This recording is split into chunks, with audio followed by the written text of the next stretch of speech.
Чехия уверенно держится в моем личном списке лучших стран для жизни, чтобы начать с нуля, и причин для этого более чем достаточно. Хотя, признаться честно, эта страна открывается не сразу, она как старый замок. Сначала кажется неприступной, но если подобрать ключ, ты не захочешь ее покидать. Те, кто помнит Чехию десятилетней давности, вспоминают ее как бюджетную Европу. Дешевую, доступную и почти домашнюю. Сегодня этот миф окончательно развеян. Экономика совершила рывок, пражская недвижимость взлетела до небес, а аренда стала тестом на выносливость вашего кошелька. Но знаете, что удивительно? Вместе с ценами выросло и качество каждого прожитого здесь дня. И это не про цифры в отчетах, это про то, как отлаженно приходит трамвай, как улыбается бариста в кофейне за углом и какое оглушительное спокойствие разлито в воздухе. Снаружи Чехия – это безупречная декорация. Готика, барокко, мощеные мостовые, по которым веками катились истории. Ты будто живешь внутри гигантского музея. Но за этой имперской роскошью скрывается очень приземленное и практичное общество. Чехи органически не переносят пафос. Здесь не играют в статус, не меряются марками автомобилей и не пытаются казаться. Здесь ценят простоту и то самое состояние погода, когда все на своих местах и тебе просто хорошо. Здесь стерта граница между властью и народом. Вполне реально встретить министра в обычной господе, где он, как и все, ждет свою кружку свежего лагера. Публичность здесь лишена заносчивости, а деликатность – обязательная часть общения. И, пожалуй, главное – здесь научились побеждать время. Понятие work-life balance в Чехии возведено в абсолют. Рабочий день здесь часто начинается чуть ли не с рассветом, но в 4-5 часов вечера офисы пустеют. Работа – это лишь часть жизни, а не вся жизнь. Вечер принадлежит семье, заездам на велосипедах по холмам или тихим посиделкам с друзьями. Здесь никто не сгорает на работе ради призрачных идеалов. Именно поэтому, если планировать свою судьбу в долгую, Чехия остается одним из самых трезвых и рациональных вариантов в Европе. Страна, которая не обещает золотых гор, но дает то, что дороже денег. Предсказуемое и счастливое завтра. Но за что на самом деле платят экспаты, выбирая эту уютную точку в самом центре Европы? В этом фильме мы попытаемся вместе взломать чешский код.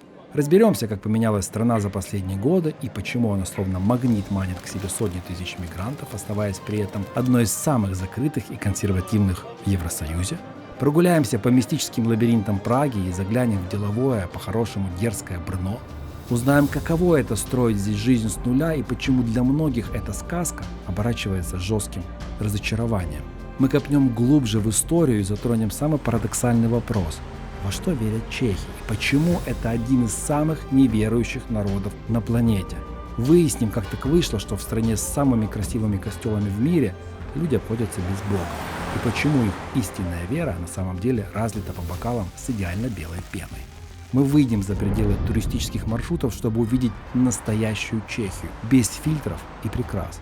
Ту, в которой живут, в которую влюбляются и которую иногда тихо ненавидят. Это «Экспаты Чехия». Приятного просмотра.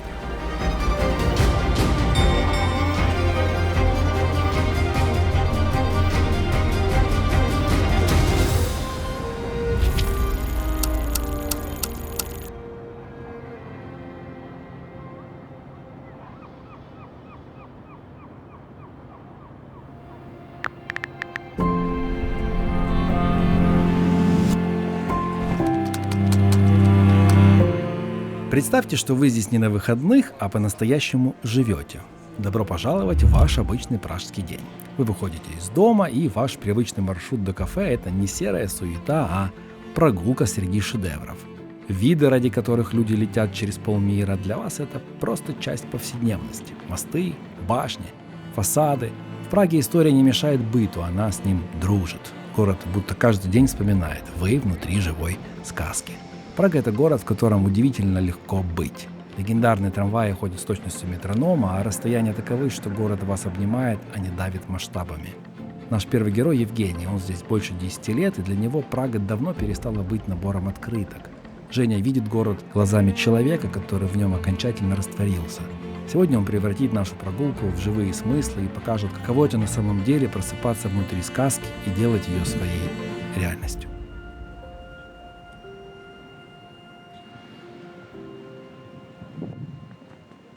Кирилл и Мефодий. мы все знаем о них, мы говорим и пишем, да, на кириллице. Славянская письменность была придумана здесь. То есть они приехали сюда, они крестили эти земли. Это было на Мораве, немножко дальше отсюда, в сторону Брно. Но, тем не менее, Кирилл и Мефодий придумали здесь славянскую литургию, это 9 век, и создали, собственно говоря, глаголицу, которая потом стала той самой кириллицей, которой мы пользуемся до сих пор. Или, например, первый доллар. Доллар был напечатан здесь, серебряный, это таляр в городе Ехимов на севере Чехии. То есть вот доллары отсюда, собственно говоря, талеры, которые потом в Америке стали долларами. Или, например, слово «богема» знаменитое, да, тоже очень забавно, как вот интерпретируются слова и приобретают разные смыслы. Ну, например, почему Богемия? Тут жили кельты, племя боев или боэмов. Значит, когда пришли славяне, они их подвинули, кельты ушли на запад, но земля осталась Богемия. То есть название Богемия сохранилось благодаря вот этим вот кельтам, от которых сейчас очень мало чего осталось тут, да. И когда во Францию пришли там первые цыгане или ромы, все думали, что они пришли отсюда, из Богемии. И когда в 19 веке художники, там, литераторы начали вести такой творческий образ жизни, беспорядочный, то ассоциировали их с ромами, соответственно, а ромов ассоциировали с Богемией, поэтому богема. Ну, казалось бы, да, такие неочевидные вещи, и теперь мы все говорим богема, опера, богема там, и так далее и тому подобное. Или вот, ну вот, первое, что приходит в голову, вот мы тут стоим, видишь, это виноград. Вот сейчас молодое вино, праздник молодого вина проходит по всей Чехии, праздники молодого вина. Здесь, на Пражском граде, это самый центр, самое сердце. Это, кстати, самый большой в мире замковый комплекс Пражский град, вот за нами. Это до сих пор тут растет виноград, делают молодое вино, и это по всей Чехии. Хотя, казалось бы, не самая южная страна, да. Или, например, чехи очень любят собак. Обожают собак. То есть в каждое кафе, если ты зайдешь с собакой, ей обязательно поставят мисочку с водой, и все будут умиляться, и все будут стараться ее погладить. Или, например, чехи очень спортивная нация, да, тоже 10 миллионов всего, 10,5 миллионов, чемпионы мира по хоккею, неплохо, мягко говоря, играют в футбол, женский теннис чешский на втором месте в мире после американцев, и так еще куча вот таких вот вещей, что для маленькой страны, согласись, как бы достаточно удивительно. Ну и вообще, как бы, Чехия — это самая успешная из бывших стран советских экономически, поэтому здесь уровень жизни практически как в Западной Европе, а цены были еще до недавнего времени, как в Восточной Европе, за счет чего сюда приезжали люди, открывались офисы международных компаний и так далее и тому подобное. Сейчас, к сожалению, цены немножко подравнялись. Чехия и Эстония — две самые атеистические страны в мире. Вот мы стоим сейчас под монастырем, который был основан в XI веке, в начале XII века, 1140 год. А на Пражском граде есть монастырь, который основан в конце X века.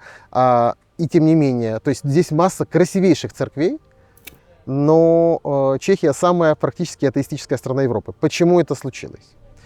Чехи были и есть в массе своей протестантами. То есть ведь гуситские войны были за 100 лет до того, как Мартин Лютер вообще опубликовал свои тезисы. До возникновения протестантизма. За 100 лет чехи уже бились за то, чтобы, скажем так, быть не такими, как все католики. За то, чтобы не было индульгенций, за то, чтобы не было вот этой роскоши, в которой погрязли итальянцы. Я честно скажу, когда ты живешь в Италии, то глупо не погрязнуть в роскоши, согласись. Чем севернее, тем люди более аскетичные. Чехи, на самом деле, если вы увидите, мой друг художник Игорь Гусев, когда приехал первый раз сюда, он сказал: смотри, серые люди в роскошных декорациях. Потому что если ты переедешь в Вену, то увидишь, как красиво там люди одеты, а у нас все одеты очень скромненько. Вот это протестантская этика чешская. Так вот, после того, как Габсбурги по итогам 30-летней войны тут фактически подавили все инакомыслие, были запрещены любые другие конфессии, кроме католицизма. Чехов насильно католицизировали, да? То есть чехов насильно сделали католиками. И когда в 1918 году Чехословакия стала независимой, то чехи просто шли в церковь к своему священнику. Я видел такие бумаги и говорили: дайте мне справку о том, что я не принадлежу больше к лону католической церкви. Я видел в домах до сих пор, в семьях сохраняются эти бумаги. И с тех пор чехи так и не стали религиозными. И вот благодаря этому есть очень много таких вещей, которые для нас дикие. Например, они очень спокойно относятся к захоронениям. То есть они кремируют, это нормально, но они на каждом кладбище вы увидите вот такое поле, где просто развеивают прах, и когда день поминовения, они приходят и ставят свечки по краям этого поля. То есть они к этому относятся крайне равнодушно, скажем так, да. Или, например, на кладбищах могут быть какие-то концерты, рок-группы выступают. То есть вот это все вот оттуда же, все оттуда же. Мы отринули католицизм, новая религия уже как бы не зашла. Да, есть гуситские церкви и так далее, но в целом церкви полупустые.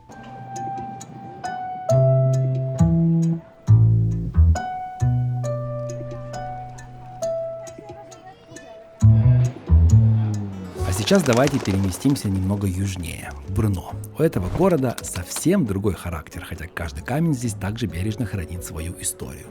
На самом деле это второй по величине город Чехии, но ощущается он совершенно иначе.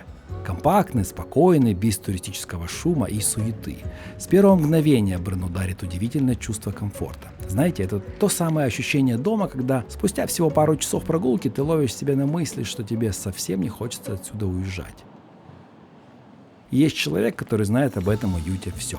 Знакомьтесь, это Антон. Он живет в Брно уже 14 лет и, кажется, нашел здесь свой идеальный баланс, потому что никуда переезжать не собирается. Антон занимается недвижимостью, он помогает тем, кто только приехал в Чехию, найти то самое жилье, разобраться с оформлением и по-настоящему интегрироваться в местную жизнь. Рядом с ним прогулка по улицам становится другой. Ты начинаешь замечать не фасады, а ритм. Понимаешь, где город живет, где он спит, а где скрываются те самые тихие места, в которых хочется остаться. Вместе с Антоном мы попробуем понять, в чем же секрет притягательности Брно и почему этот город для многих становится точкой невозврата. Я в этом городе менее часа, и у меня ощущение, что я где-то в Чернигове, честно. Вот просто по внутреннему моему ощущению я в своем родном городе Чернигове. Давай прогуляемся. Мы находимся в самом центре города, верно? Да, мы находимся на площади Свободы. Здесь на самом деле, куда ни посмотри, ты найдешь какие-то исторические вещи, памятники, интересные памятники. Например, если мы посмотрим туда, там есть довольно-таки прикольные черные часы. Не буду на камеру называть, как их называют в простонародье, но по форме ты можешь понять это. Фалос, что ли? Да. Это брненский орлой. В Праге, как я знаю, ты был в Праге, есть пражский орлой. Это такие популярные часы, на которых, скажем так, красивые куранты, они красиво ходят, они красиво бьют, там вылазят статуэтки. А у нас есть вот своеобразный, скажем так, ответ столицы. Собственно, здесь же у нас есть фонтаны, здесь есть чумовой столб, и это такое место, где встречаются люди, встречается молодежь, здесь куча кафешек. То есть, собственно, центр города, который не закрыт от общественности. Весь город будет так выглядеть, вот так вот красиво, архитектура, домики, приятно, хочется посидеть, погулять. Либо это только вот маленькая часть центра, а все остальное совсем другое. Большая часть города будет выглядеть именно так, то есть будет очень много старых исторических зданий.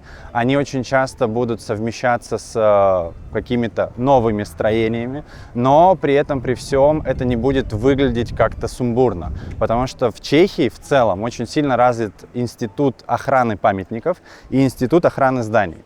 То есть, так как я работаю в сфере, связанной с недвижимостью, я могу сказать, что это и плюс, и минус, который делает вот эту красивую картинку. То есть ты видишь классные дома, ты видишь хорошие сохраненные фасады, ты знаешь, что за ними следят, но при этом это минус, так как здесь очень тяжело строиться и очень тяжело, скажем так, именно развивать строительный сектор с той точки зрения, что новые квартиры, новые офисы, это должно делаться в отдельных районах, это должно делаться с согласованием города, что довольно-таки тяжело, и главное, с согласованием вот этой, скажем так, административной структуры охраны памятников, которые, кстати, сидят вот в этом здании, которые могут тебе зарубить просто весь процесс строительства. Именно потому, что они хотят, чтобы это выглядело вот так.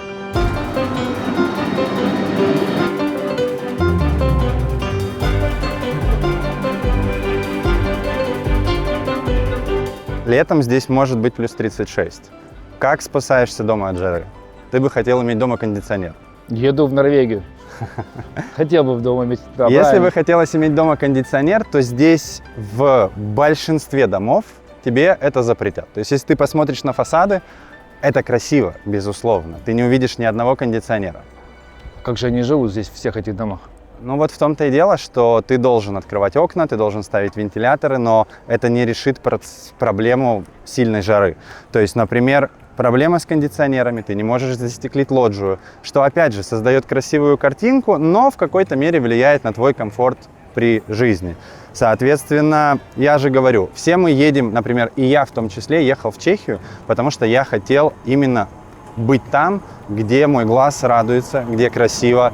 Если мы спросим любого иностранца, почему он выбрал Чехию, одна из причин – это будет ее внешний вид. Но когда ты проживаешь уже здесь 10-15 лет, ты понимаешь, что этот внешний вид чего-то стоит.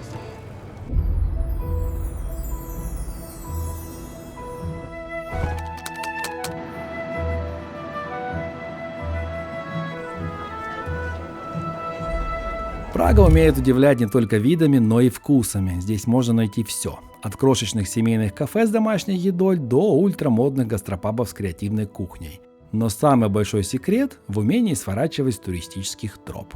Там, где затихает шум толпы, рестораны словно прячутся в тихих пражских двориках. Стоит зайти внутрь, и ты моментально окунаешься в совершенно иную атмосферу. Густой запах свежего хлеба, тихий звон приборов и какое-то особое, почти осязаемое ощущение уюта. Поможет нам разобраться в тонкостях чешского гостеприимства Юрий. Он живет в Чехии уже более 25 лет и, как сам шутит, давно стал получехом.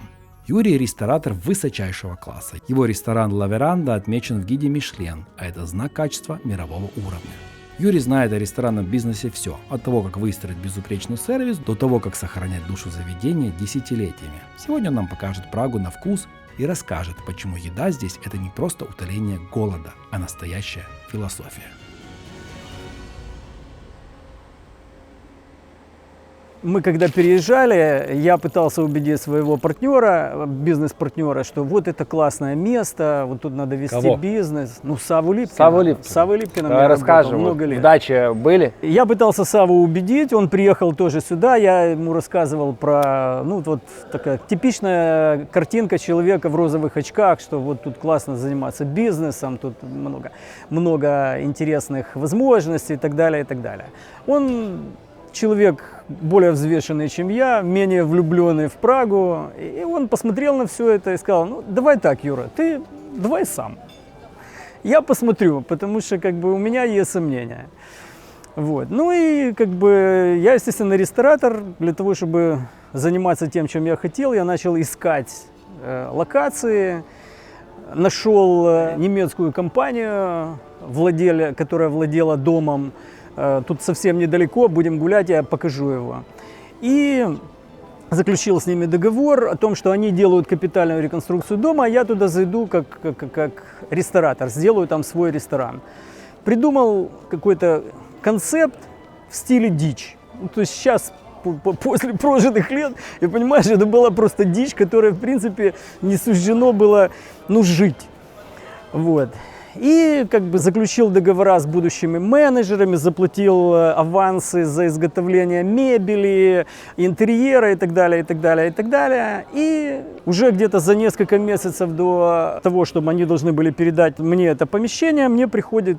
Это такая очень известная немецкая компания, у которой офис в Мюнхене. Мне приходит письмо. Это прямо перед Рождеством. О том, что... К сожалению, у них закончились деньги, они вынуждены разорвать со мной договор и не могут как бы выполнить условия своего договора. Ну, а я к тому времени потратил очень много денег. Ну, просто потому, что у меня было по договору с менеджментом забиты штрафы, они оставляли свою работу, они работали в 5-звездочных отелях, у меня были заплачены авансы, как я уже говорил. Ну, в общем, много чего было и... Короче, история долгая, в течение примерно 3 лет я с ними судился. Это, скажем, отдельная большая история, но в конечном итоге мне удалось все отсудить у них, забрать от них все деньги. И это как раз один из примеров того, что это страна, где работают законы.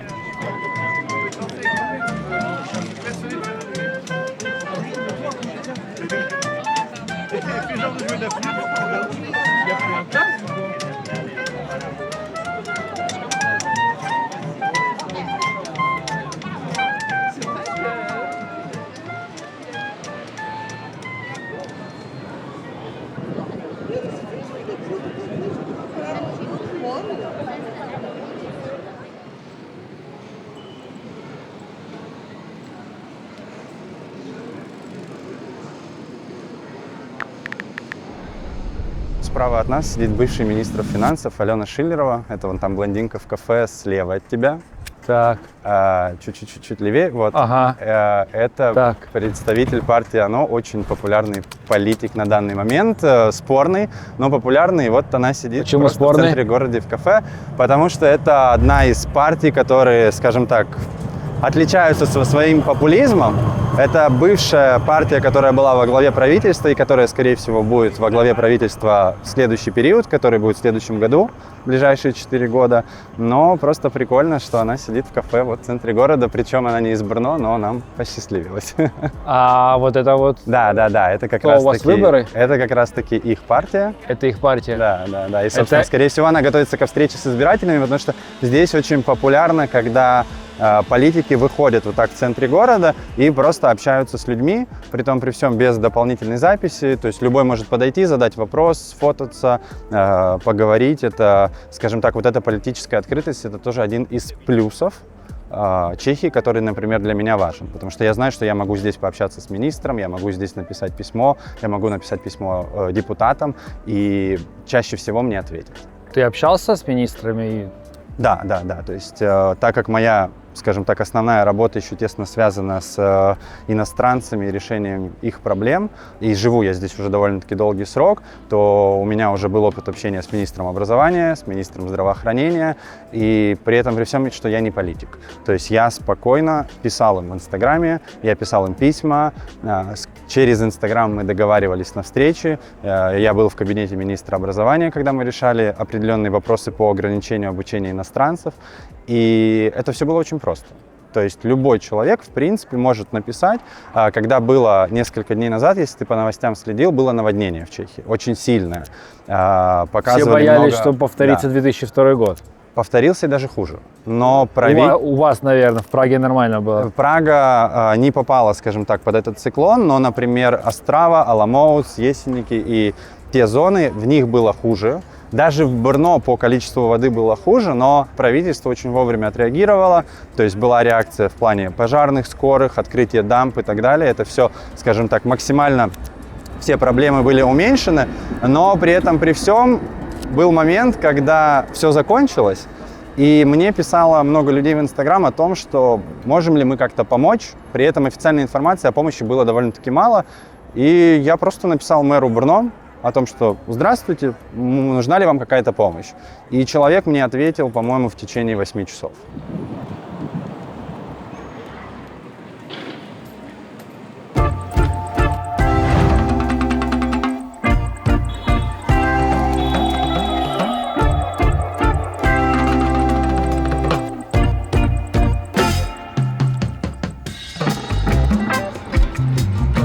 Когда-то в 2013 году, когда я только начинал свой предпринимательский путь, я зашел в социальную сеть LinkedIn, нашел там SEO компании Booking.com.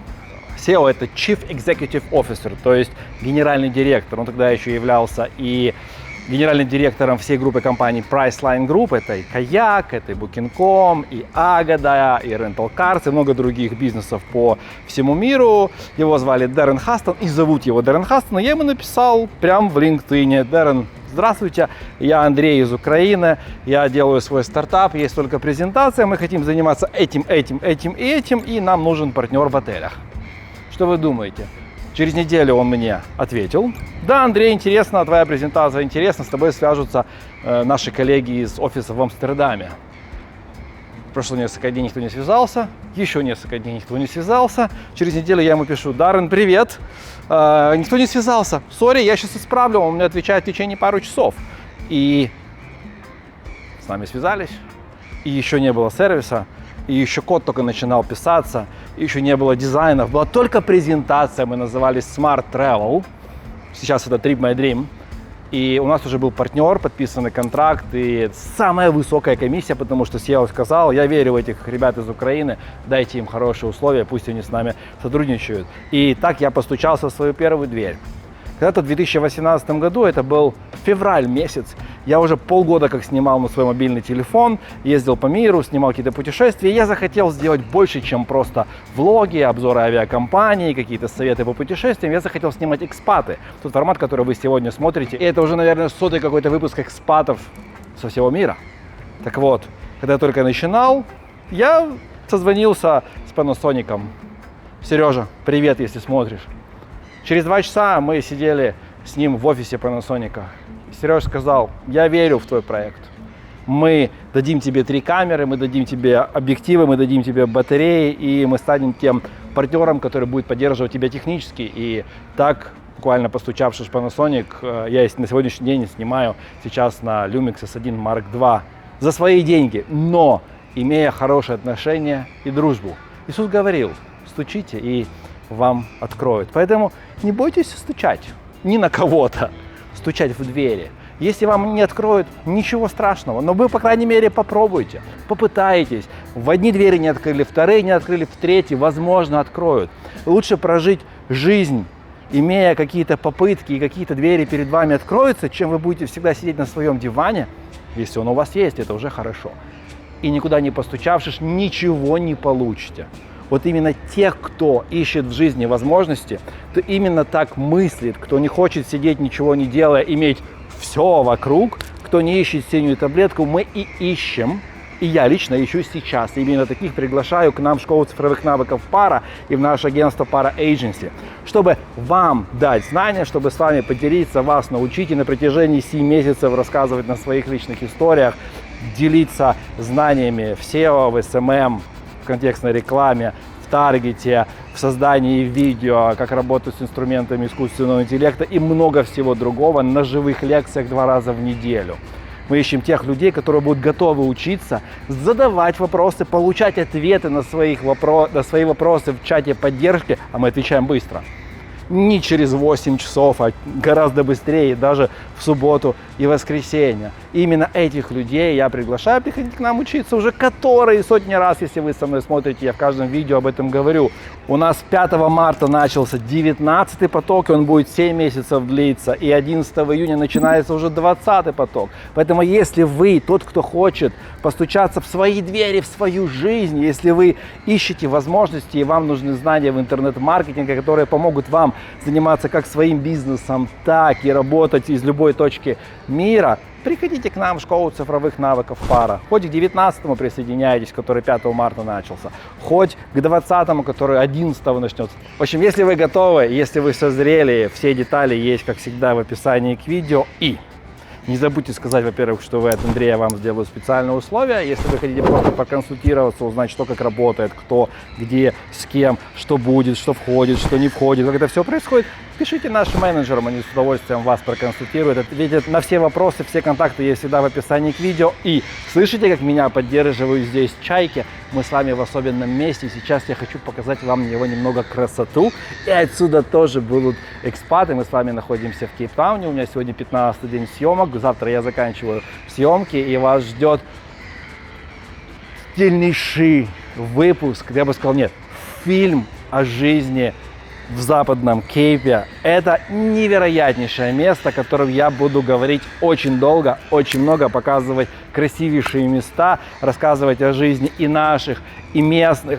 И это будет, наверное, мне кажется, одно из топовых видео, которое обязательно я хочу, чтобы вы посмотрели. А чтобы его посмотреть, не пропустить, если вы не подписаны вдруг, то исправьте это прямо сейчас. И да, приятного просмотра этого видео дальше. Школа цифровых навыков Пара. Давай разберемся вместе.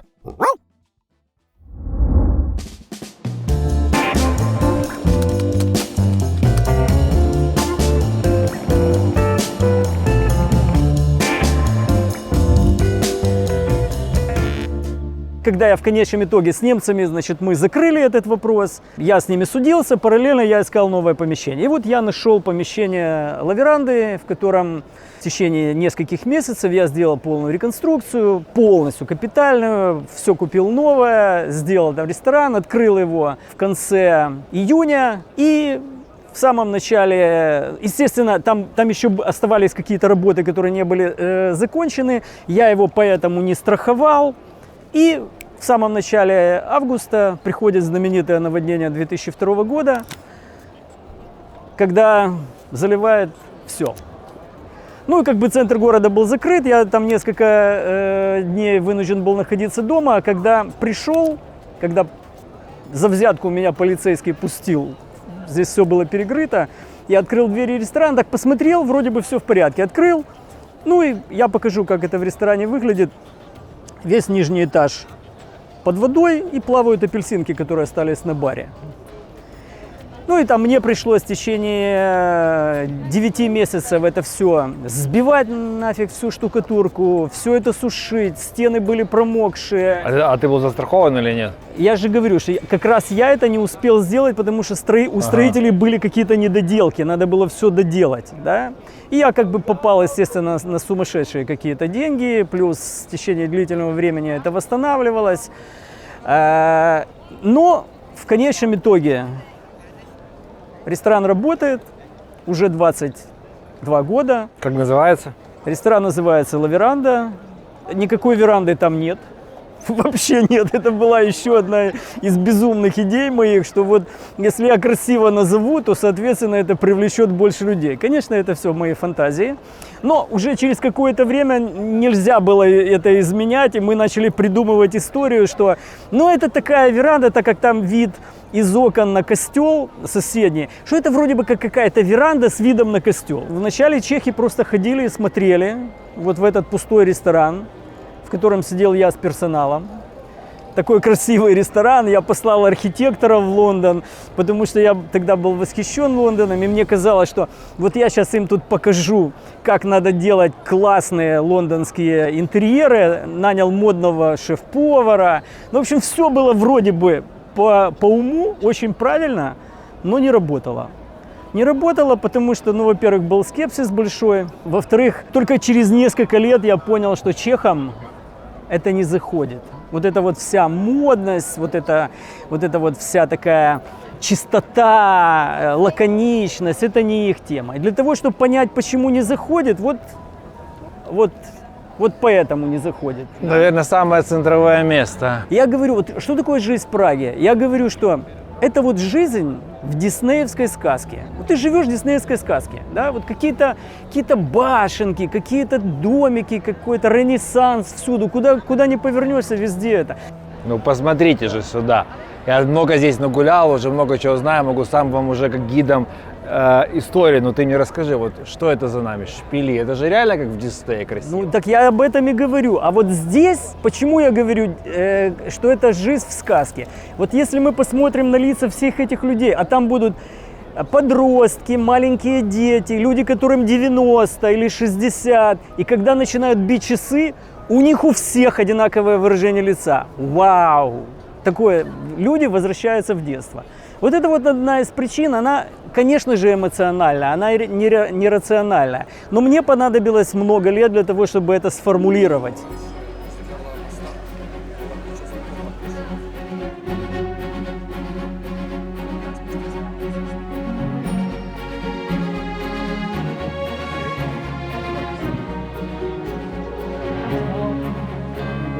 Ты приезжаешь в 2014 году в Прагу, у тебя есть ПМЖ с 2007 года, у тебя, так понимаю, недвижимость здесь уже какая-то была. Ты приезжаешь сюда осознанно пожить. Ты жил на Кипре еще 2 года, по-моему, Я да? жил на Кипре, да, еще. Ты жил на Кипре, а потом приезжаешь сюда, и та Чехия, которая была в твоем воображении с 81 года, и как ты ее представлял, как она стала по-другому открываться, раскрываться, удивлять тебя, радовать, ну и где-нибудь, может быть, и расстраивать? Ты знаешь, опять же, я, видимо, настолько привык, я когда думал о недостатках, у тебя там был вопрос, 5 положительных моментов, 5 плюсов и 5 минусов, я долго думал, боже, что же назвать как минус? Что же назвать как минус? Есть один большой минус. Чехи очень плохо контактны с иностранцами. То есть тут ты за 10 лет жизни можешь обзавестись очень небольшим количеством именно чешских друзей. Но здесь так много наших, что это полностью заменяет. То есть общение... на сегодняшний день 500 000 где-то. 500 000 на Из 10 миллионов. 10-миллионную страну. Это самое большое количество на душу населения беженцев, во-первых, да, и вообще, в принципе, это огромное комьюнити. Это самое большое комьюнити иностранцев в Чехии. До войны здесь жило всегда 200-250 тысяч наших, да.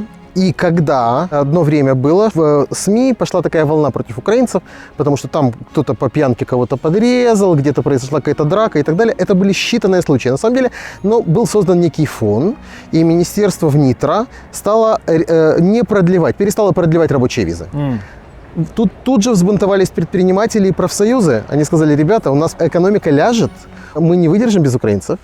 Вот. И сейчас, безусловно, разумные люди понимают, что это огромное благо для Чехии. Чехия еще разумно что сделали? По сравнению с теми же немцами, которые плодят всегда дармоедов, но это немецкая традиционная политика. Шведы там же. Да, то есть вместо того, чтобы говорить: ребят, мы вам много выплачивать не будем, но мы вам облегчим процедуры открытия бизнеса. Идите и зарабатывайте. В Германии же открыть фирму, надо 7 кругов ада пройти, да? Здесь это все элементарно. Открыть предпринимателя здесь можно, нашего ФОПа, условно говоря, за один день, а открыть фирму можно в течение недели.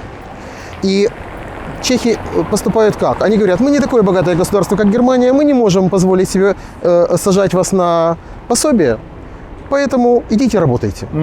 И наши пошли работать, потому что хотят здесь остаться. Тем более есть совершенно четкая перспектива сейчас получения вида на жительство. Вот. Для этого надо показать здесь легальные доходы. Налоги здесь совершенно разумные, да? Часто ниже, чем в Украине. Поэтому люди радостно идут, радостно работают. Найти здесь работу очень легко. То есть работы полно. И надо сказать, что, конечно, есть, можно сказать, чехи в какой-то мере ксенофобы. Да, они действительно не любят представителей других национальностей часто, но это меняется. И в молодом поколении это уже не так проявлено, да. И поэтому я думаю, что это будет меняться. Я, например, всем гордо говорю, что я из Украины, и мне вообще наплевать на то, кто и как к этому относится.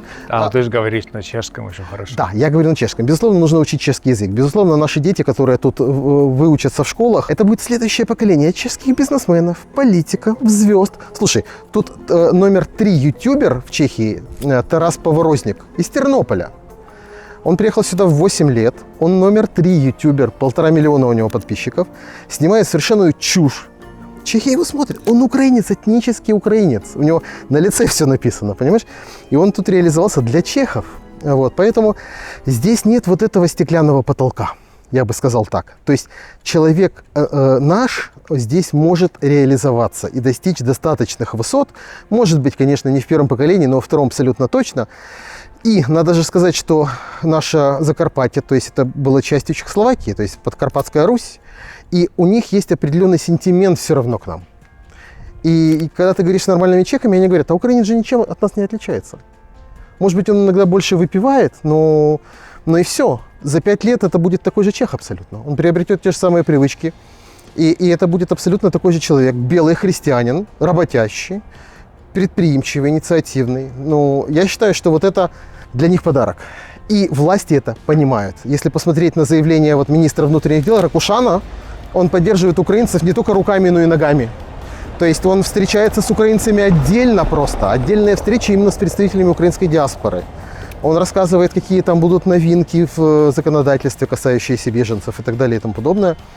То есть в целом я бы это отношение характеризовал как весьма и весьма позитивное.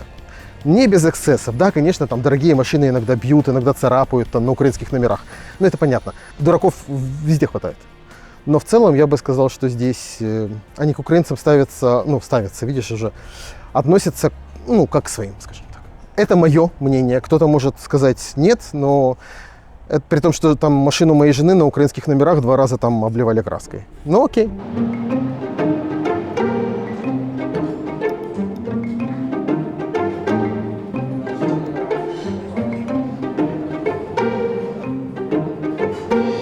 Что касается приема, это общеизвестно, что чехи, наверное, были одной из самых таких принимающих стран. Люди принимали у себя дома, люди отдавали последние вещи, люди отдавали еду и так далее, и так далее. Но сейчас ситуация постепенно меняется, растет напряжение в чешском обществе. Опять же, мы делим чешское общество на разные категории. Да? Есть люди образованные, люди состоявшиеся, у них отношение никак не изменилось. А так называемый более глубинный народ, как говорят чехи, социально слабые. Подверженные пропаганде. социально слабые, те, у кого там не так хорошо экономически, они во многих бедах винят украинцев. Почему? Потому что, ну вот это, я это постоянно слышу. Украинцы приехали, но это было в начале, у них был бесплатный транспорт, для чехов не было. Украинцы получали помощь достаточно большую, долго и до сих пор получают. Чехи, мамы, допустим, одиночки, не получали ее. То есть, ну, чехи сами говорят, что это элемент зависти. Обычные социально слабые люди всегда винят кого-то. Я думаю, что это в любой стране, и здесь также. Есть кто-то, кто виноват, не они в этом виноваты. Плюс, но сейчас ситуация действительно поменялась, и чехи заняли, на мой взгляд, одну из самых прагматических позиций. Под эгидой того, что они принимают беженцев, и они принимали, и действительно помогали всячески, они решали на самом деле свои экономические вопросы. Потому что на момент начала войны у них было 3% безработицы. То есть это фактически ничего. У них было несметное количество рабочих мест. И нужно было, ну, как бы масса компаний, масса фабрик нуждалась в рабочих руках. Что произошло сейчас? Пришли украинцы, начали работать. Дальше. Украинцы начали заниматься таким бизнесом, как там парикмахерская, маникюрщицы, да, там, ну, какие-то кофейни маленькие и так далее, и так далее. Это тоже они заняли большой кусок рынка. Соответственно, отобрали его у чехов. Соответственно, вот эти вот маленькие предприниматели, они тоже не очень довольны. Но и самый главный момент все-таки заключается в том, что это маленький народ, который все эти столетия был под кем-то. Это мы сейчас перейдем к менталитету, да, как бы, и им необходимо было, и все эти столетия они служили кому-то и старались сохранить свою идентичность. А сейчас я это слышу везде, когда они между собой говорят, они говорят, ну, у нас уже скоро Украина, все, мы тут, типа, мы уже тут в гостях, да, потому что, если мы говорим о украинцах, их очень много, они везде, они на кассах магазинов, они на складах, они в сервисе, в обслуживании, везде. И, соответственно, вероятно, это на уровне инстинктов, они ощущают, что их идентичность размывается. То есть, как бы, более образованные люди считают и понимают, что это хорошо, потому что это дает толчок нации двигаться вперед, да? Но менее образованная часть безумно боится того, что там Прага и другие города превратятся там, у них появятся такие области, как вот в Берлине целые области арабские, да, где там вывески в магазинах на арабском языке, где никто не говорит на немецком. То есть они страшно этого боятся. Вот это, на мой субъективный взгляд, вопрос идентичности и страха за размывание этой идентичности. Это во-первых. Но второе, надо также признать, что основная часть вот этих боящихся – это люди 50+. То есть это люди, как они их называют, из тоталитарного еще режима.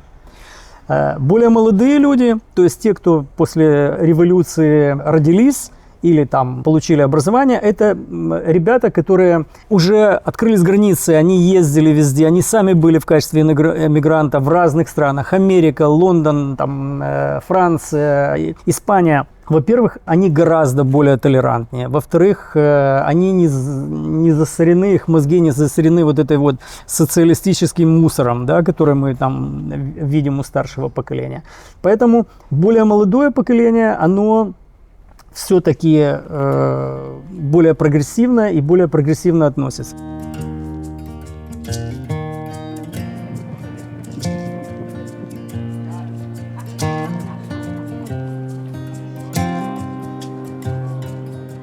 Ты приезжаешь в Чехию, как тебя встречает эта страна? Ну, ты знаешь, я приехал довольно давно, и получается так, что я часто ездил в командировки в Вену, часто ездил сюда, и я уже понимал примерно, что здесь будет. То есть для меня не было каких-то контрастов с нашей жизнью, тем более язык тут достаточно понятен. Тут человеку, который никогда не учил чешский язык, 40% слов уже понятны. Нужно настроить ухо. Единственное, чехи говорят медленнее, чем мы. То есть поляки, например, говорят в нашем темпе, да, и ударение ставят. У чехов немножко по-другому ударение, но в целом это все равно славянский язык, и адаптация в этом плане не такая сложная. Вот. У чехов есть главная фраза: «Все должно быть в клиду, а в погоде». Что это такое? Все должно быть неспешно и с удовольствием. Вот как ты мне сейчас говорил о том, что мы должны снимать неспешно и с удовольствием. Это чешская национальная вот это вот слоган, можно сказать, национальная идея. В клиду, а в погоде. Ты поработал, замечательно, потом надо пойти обязательно в господу выпить пиво. Днем надо выпить пиво. Я тоже привык к этому. Я теперь как бы обед без пива, это как бы даже странно немножко, да? Чехи пьют пиво больше всего на душу населения в количестве литров в мире. Маленькая страна. По-моему, 165 литров в год, Точно. а немцы 130. Точно. Вот у меня напротив дома ровно пивная, которая с 50-х годов. Уже старая, там абсолютно аскетичная обстановка. Чехи вообще любят. Чехи такие достаточно аскетичные товарищи. То есть они вот любят, например, взять там летом палатку, там рюкзак, ботинки спортивные и идти где-то в лес гулять. Это я уже тоже к этому пристрастился. Для меня это самый большой кайф. Лето наступает, и ты куда-то идешь в горы, в лес, ходишь, пока вот не устал. Устал, упал, выпил пиво. Все, супер. Вот у меня напротив дома пивная. Какие-то подертые столы, ничего нет к закуске вообще. Одна и та же компания. Каждый день, Новый год до часу ночи, я вижу одних и тех же людей с одними и теми же собаками. Чехи умудряются как-то странно воспитывать собак. Так же, как и немцы. Собаки тут не лают. То есть, ну, может быть, вы услышите, если собака залаяла, значит, это невоспитанная собака, и, наверное, хозяин не чех. Я не знаю, как они умудряются. Собака может 3 часа лежать у ног хозяина, который уже просто, ну, в зюзю, и вообще не подать голоса. У немцев то же самое.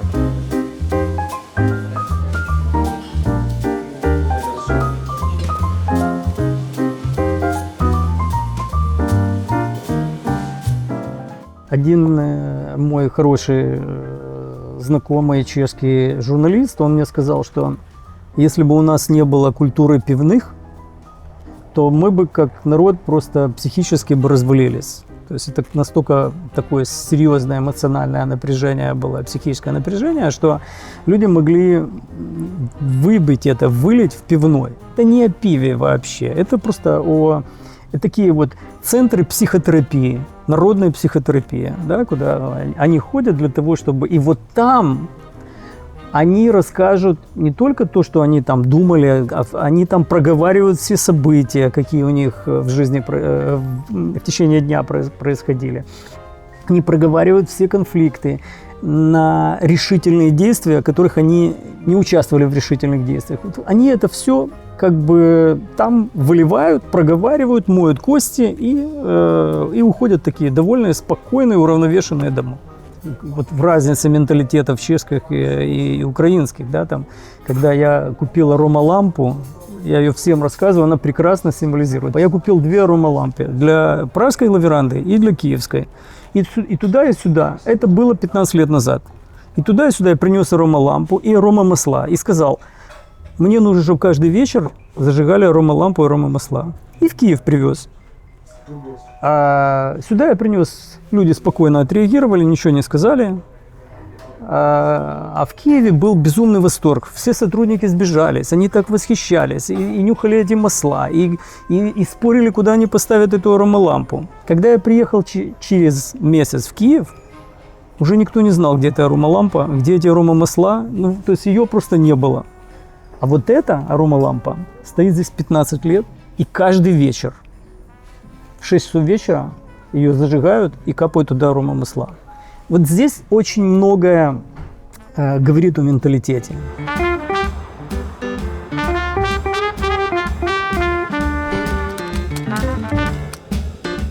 Стандартный чех очень рано встает. У них здесь жизнь начинается, как обычно, уже 6-6:30 утра, и многие начинают с 7 утра работать. Для очень многих тяжело то, что чехи и чешская система образования выстроена так, что могут в 7 утра уже быть лекции, потому что они привыкли к тому, что они хотят утром сделать все дела и уже там с 3-4 часов быть свободными, заниматься семьей и просто жить. Вот, соответственно, стандартный чех начинает день очень рано, Стандартный чех очень часто занимается каким-то спортом. Я знаю, опять же, возможно, это мой инфопузырь, возможно, это мое окружение, но я знаю, что у чехов очень сильно популярны теннис, очень сильно популярны походы в тренажерный зал, футбол. Каждый чех имеет, почти каждый чех имеет какое-то хобби, связанное со спортом. Это те люди, у которых сейчас довольно-таки сильно набирает обороты здоровый образ жизни. То есть, в принципе, если посмотреть, очень много будет рекламы витамин, каких-то спортивных добавок, спортивных программ и прочего. Днем этот человек стандартно проводит на работе. То есть, в принципе, в Чехии один из самых низких в мире уровень безработицы. То есть на данный момент он составляет что-то около 3%. И я бы сказал, что в большинстве своем это те люди, которые не могут найти работу, а не хотят работать. Вот, потому что, так как у меня компания, я знаю, что иногда люди приходят и говорят, что я обязан к вам прийти, потому что я состою на бирже труда, напишите мне, что я не подхожу вам по какой-то причине. И сейчас на данный момент дошло до того, что количество безработных меньше, чем количество вакансий, которые работодатели разместили на сайте Министерства труда с тем, что им не хватает людей. То есть если, в принципе, совместить безработных и вакансии, на которые готовы взять, вакансий будет больше.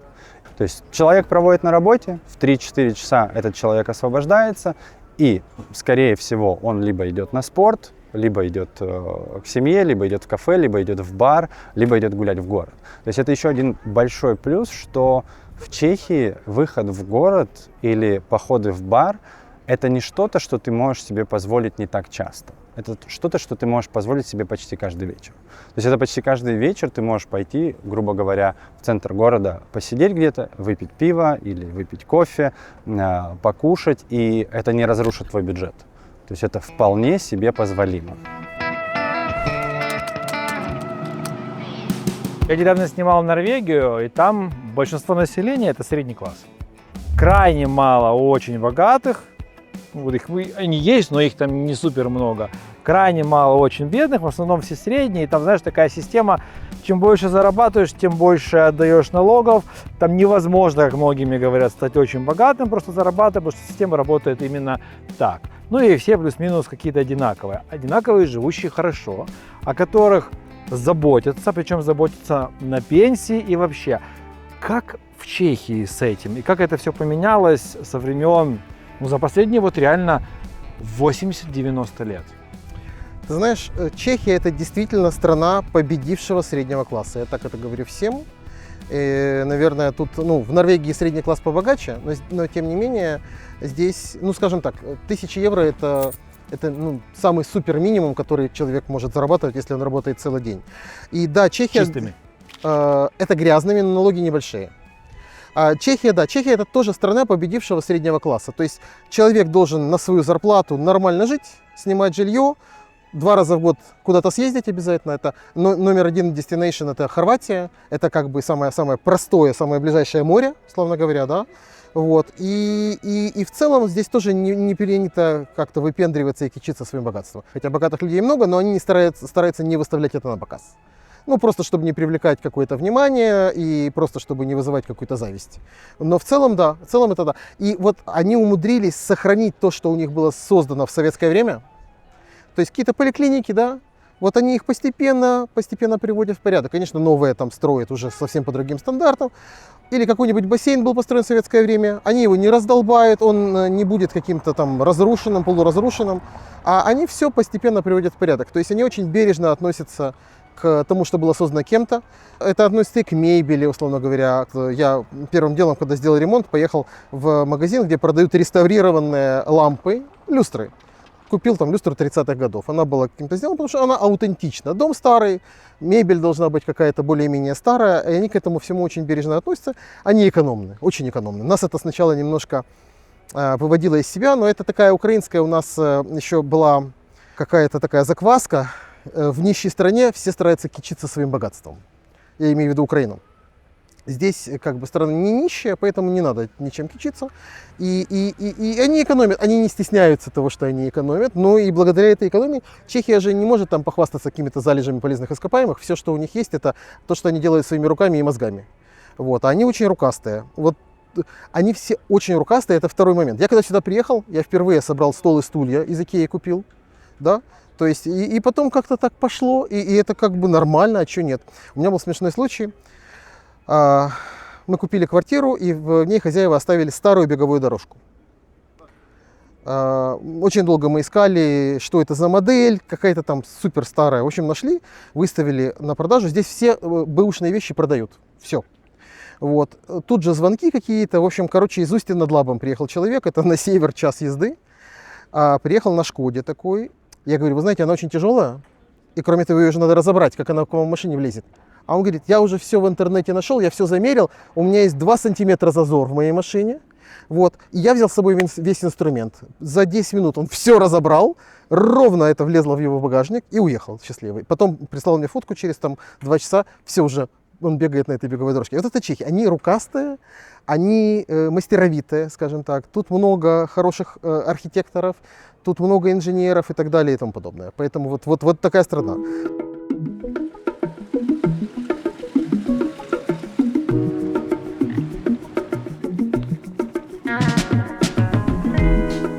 Чехи народ особенный. Глядя на них, кажется, что они никогда не спешат, но при этом успевают все. Строить корпорации, развивать города и менять свою страну.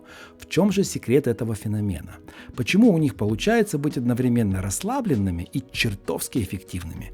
Корни этого успеха уходят в 90-е. Пока соседи искали свой путь, чехи прагматично провели приватизацию, выстроили рыночную экономику и привели в порядок инфраструктуру. К моменту вступления в Евросоюз в 2004 году Чехия уже была тихой гаванью для инвестиций. Сегодня уровень их ВВП заставляет соседей кусать локти, а малый бизнес и дерзкие стартапы стали настоящим двигателем экономики. И действительно, здесь все заточено по то, чтобы вы могли быстро начать зарабатывать. Чехия – это идеальное место, чтобы вырастить из маленького дела серьезный проект. Государство не мешает, а скорее подстраховывает. Налоги прозрачные, отчеты понятны, а бюрократия не пытается выпить из вас все соки. Все сделано для того, чтобы вы могли сосредоточиться на главном, на своих идеях и работе. А город и страна просто создадут для этого нужный фон. Без пафоса, без гонки, но с неизменным чешским качеством.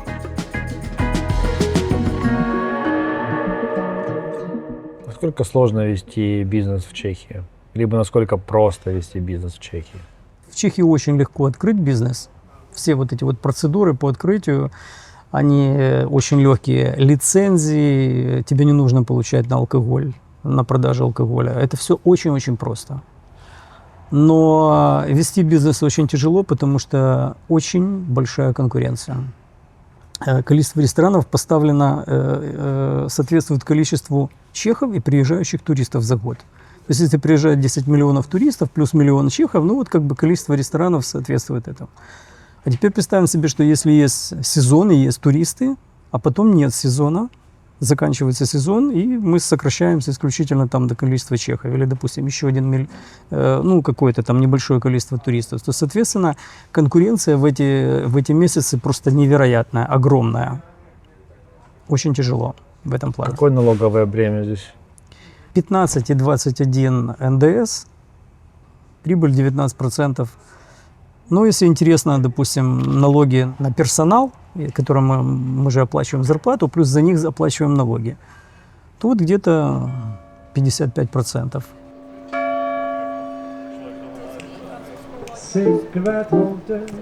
Which brings me over the shoulder. He takes me over my Saturn dawn. Baby, shall we go? I'll skip it, how we go? You're flipping, sweet sliding, my Saturn dawn. There's nobody fool, so I play it cool as can be. I get the middle, but I ain't no further catching me. Район называется Чернополе. На самом деле довольно-таки стандартный район, он считается выше среднего по уровню жизни, потому что он близко к центру.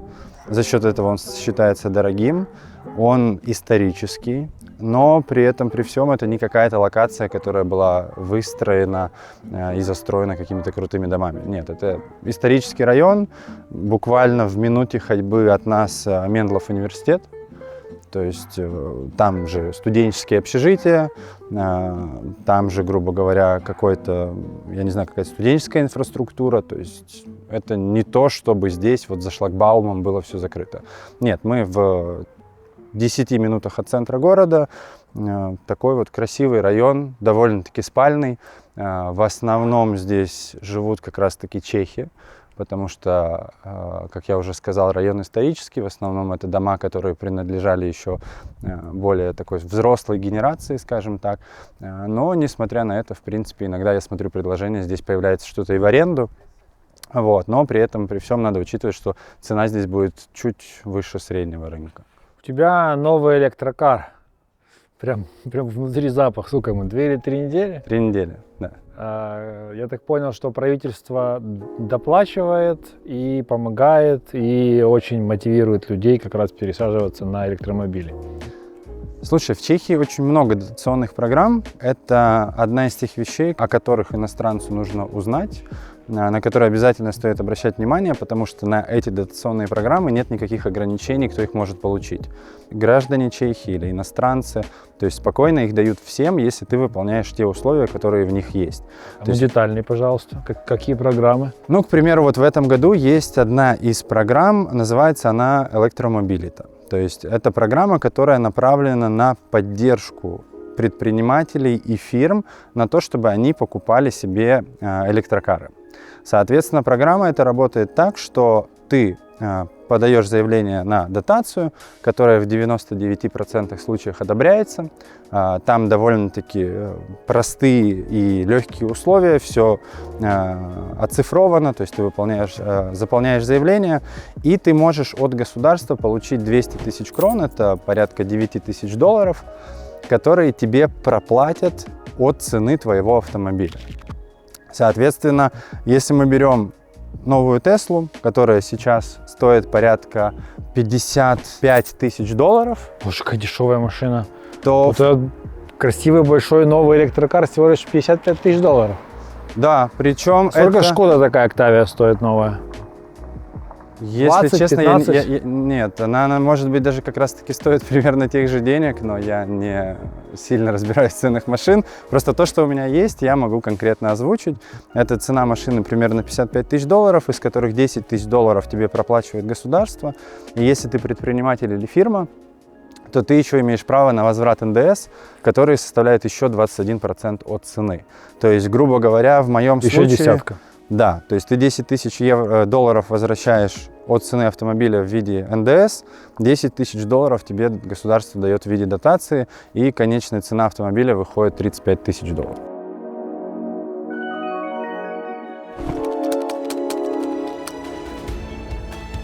На чем держится экономика Чехии? В основном на промышленности. То есть это Шкода, конечно же, которая делает все там, от автомобилей до поездов, да, и грузовиков. То есть они выпускают все, они делают свои самолеты, чехи, оружие делают. До Второй мировой войны Чехословакия входила в десятку самых промышленных стран мира, самых промышленно развитых стран мира. Еще с Австро-Венгрией здесь это промышленность. И это все до сих пор. Это все до сих пор. Я же говорю, у них нет полезных ископаемых, им даже не хватает своего продовольствия. Есть мозги и руки, которые они используют. Именно. Им даже не хватает продовольствия. Например, картошку импортируют из Польши. Вот. Но есть, да, вот мозги, руки, промышленность, переработка. И это вот позволяет поддерживать вот высокие стандарты жизни. То есть стандарты жизни здесь как в Западной Европе, а цены, как я говорил, к счастью, пока не доросли, кроме цен на недвижимость. Вот это один из минусов, когда вот вновь приезжающие сюда люди, они понимают, что они не смогут купить себе квартиру здесь. Ну или надо брать ипотеку, иметь твердую работу хорошую, брать 30-летнюю ипотеку, тогда как бы можно это потянуть. Но это случилось на моих глазах. Рост цен на недвижимость за 10 лет буквально взрывной. За 10-15 лет Чехия одна из лидеров по росту цен на недвижимость в Европе.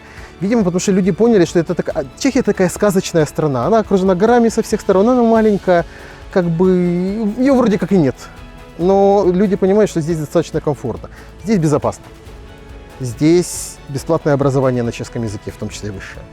Здесь близко везде. То есть ты сел на машину, 7 часов ты у моря, 7 часов ты в Венеции.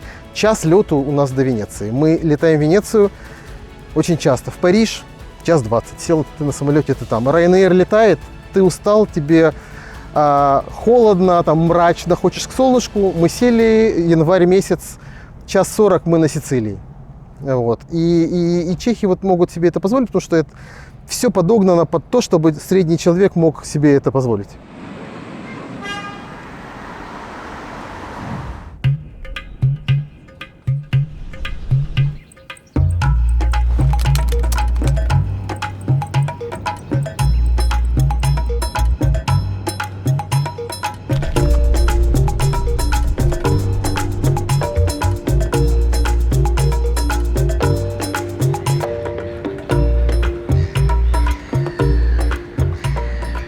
Да, я знаю эти кадры, которые вы только что видели, они фантастические, их так много, что это будет действительно большой фильм о жизни в Кейптауне, в Западном Кейпе. Это и Гарден Рут мы проехали, и Кейптаун сняли со всех сторон, и вокруг всего здесь проехали, и столько виноделин, и раз 30 дроном летал, и куча дегустаций, в общем, так много всего. Я хочу, чтобы вы просто, во-первых, не пропустили этот фильм, если не подписаны, еще раз напоминаю, подписывайтесь, пожалуйста, пишите комментарии, как вам и Чехия, и Прага в том числе. И также я бы хотел, чтобы вы сюда, если имеете возможность, когда-нибудь обязательно прилетели. Это место, ну вот просто, у меня 69 стран. И я много где был, в многих странах был по 20, наверное, по 30 раз, столько всего видел. Но чтобы вот так вот сильно тронуло, это бывает редко. Это именно то место, которое очень сильно трогает. Поэтому если у вас есть возможность путешествовать, путешествуйте. А если вы путешествуете, я бы хотел, чтобы вы ваше путешествие начинали на поиске авиабилетов и путешествий. Trip My Dream – это один из моих бизнесов. Вы там всегда можете найти и полезную информацию, и выгодные авиабилеты в любую точку мира. Поэтому, пожалуйста, путешествуйте, посмотрите ЮАР. Здесь есть нюансы, конечно же, я об этом расскажу, но в целом безопасно, если себя, как говорят в Колумбии, don't show your papaya. Кстати, в Колумбию тоже скоро лечу снимать. Так вот, don't show your papaya, и тогда будет все нормально. Кстати, если вы вдруг где-то живете в какой-то части мира и хотите, чтобы я прилетел к вам и снял видео о жизни у вас, как с вами, так и с местными, с экспатами, какие-то интересные темы, пожалуйста, пишите, мои контакты есть в описании к видео. С удовольствием прилечу когда-нибудь в вашу страну. Я свои съемки планирую за год, за полтора. И у меня всегда есть какой-то определенный план, куда я, когда полечу. Все контакты есть там. И когда я рассказывал про школу цифровых навыков Пара, я упоминал агентство Para Agency. Так вот, если у вас есть бизнес, которому нужна помощь в продвижении в интернете, SEO, SMM, контекстная реклама, нужно все настроить, чтобы все между собой дружило, работало, приходите к нам в агентство Para Agency, мы с командой постараемся помочь с продвижением в интернете и вашему бизнесу.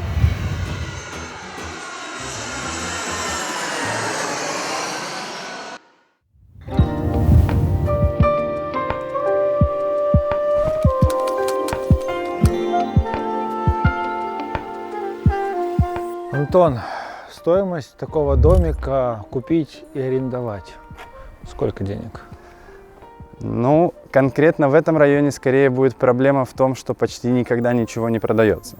То есть в Чехии сейчас есть довольно-таки сильный жилищный кризис в плане того, что очень мало предложений на рынке, формируется огромный дефицит, и за счет этого цена ежегодно идет вверх. То есть если мы будем смотреть на график, то примерно с 2010 года по сегодняшний день цены на квадратный метр жилья в Брно выросли порядка 300%. То есть если ты купил квартиру в 2010 году, ты сделал x3 по ее цене. И на это не повлияло ничто. Не повлиял ковид, не повлияла война. Война дала маленькую заморозку на рынке, что позволило инвесторам или людям, кто хочет купить квартиру, чуть больше торговаться. Но в целом цена осталась стабильная, и сейчас уже опять она растет. И даже по последним всем, скажем так, самым оптимистичным, скажем так, прогнозам, будет расти минимально на 10%, и оптимистичным это я говорю для покупателя. То есть, скорее всего, рост будет еще выше, потому что именно проблема бюрократии и проблема вот этой охраны земли, охраны фасадов, памятников, внешнего вида, это все сдерживает строительство, поэтому не хватает просто недвижимости. Приехали иностранцы, которые хотят покупать, чехи из деревень переезжают в города, хотят покупать, и за счет этого цены очень сильно растут. Поэтому конкретно в этом районе, по факту, человек, который захочет продать этот дом, он может выставить ту цену, которую он хочет. Если мы берем дом где-то, например, в локациях, где реально что-то купить, где есть конкуренция, то там за дом, ну, например, мы возьмем небольшой дом, 115 квадратов, на данный момент это будет цена порядка 10-12 миллионов крон, то есть 500-550 тысяч долларов. В Брно сейчас цена за квадратный метр жилого помещения составляет 130 тысяч крон, это примерно 5300 евро за квадрат. Слушай, это очень дорого. Да, это Катастрофа, дорого. как дорого. В Праге соизмеримые цены. Я думал, Брно дешевле будет по недвижимости. Нет, это уже выровнялось как несколько лет. И на самом деле в плане, например, рассмотрения покупки квартиры здесь как инвестиции, то в Брно, возможно, даже более интересно, потому что Прага все-таки больше открыта к строительству новых проектов, там застраиваются целые новые районы, здесь такого нет. То есть здесь ты понимаешь, что у тебя строительный потенциал ограничено количество земли, и ты понимаешь, что очень мало факторов, которые могут повлиять на цену твоей квартиры отрицательно. Аренда на данный момент отстает от роста цены именно на покупку, то есть она будет расти в будущем еще, и она уже на данный момент дорогая. Если мы берем Брно, то арендовать однокомнатную квартиру в нормальном районе без коммунальных платежей уже будет стоить примерно от $600 до примерно $750, в зависимости от района и от квартиры. И это без коммунальных услуг, которые на данный момент здесь тоже довольно-таки высокие. То есть, соответственно, человек, который планирует переезжать, если он хочет снимать индивидуально для себя квартиру, он должен понимать, что Чехия – это уже не та страна, где это очень дешево. Нет, здесь это уже стоит примерно тех же денег, что, к примеру, в Австрии. Я думаю, возможно, даже дороже, если мы сравним, к примеру, с Испанией. То есть Чехия, она уже не славится тем, что здесь дешево жить в плане аренды. Но при этом ценник на еду, продукты в ресторанах все-таки еще не Австрия, и не Франция, и не многие другие страны, правда? Нет. Неправда, потому что на самом деле... Захожу в магазин, я ем в ресторанах. Здесь гораздо дешевле, чем в Норвегии, чем в Швеции, чем в Австрии. 100%. Вот Норвегия, Швеция, я с тобой соглашусь. По поводу Австрии, так как мы туда часто едем, то здесь уже сильно зависит от того, куда ты зайдешь. И если мы сравним, например, среднее кафе, которое будет располагаться, например, не в историческом центре, а мы пойдем куда-то на район, сядем в кафе, то цены не будут сильно отличаться. Потому что Чехия все-таки и в этом уже выравнивается. А если мы говорим не о кафе, а о ценах на продукты в магазине, то был даже тот период, когда многие из Чехии, например, из Брно, ездили через границу и закупались в Австрии. Особенно это было вот в последние 2 года войны, когда была сильная турбуленция в плане инфляции. В Чехии это было довольно-таки сильно ощутимо. И были моменты, когда люди ездили в Польшу, например, заправляться или покупать продукты, те, кто живет на границах. Те, кто мог себе позволить доехать до Австрии, ездили закупаться в Австрию. И есть еще один ощутимый пункт, это то, что в Австрии и в Германии часто ты можешь найти продукты чуть лучше качества. Почему многие люди часто ездят туда. Но в этом плане, опять же, это логистическая выгода Брно в том, что если ты живешь здесь и хочешь на выходных съездить и сделать большой закуп, 30-40 минут ты доезжаешь до ближайшего австрийского большого магазина, торгового центра, закупаешься и возвращаешься обратно.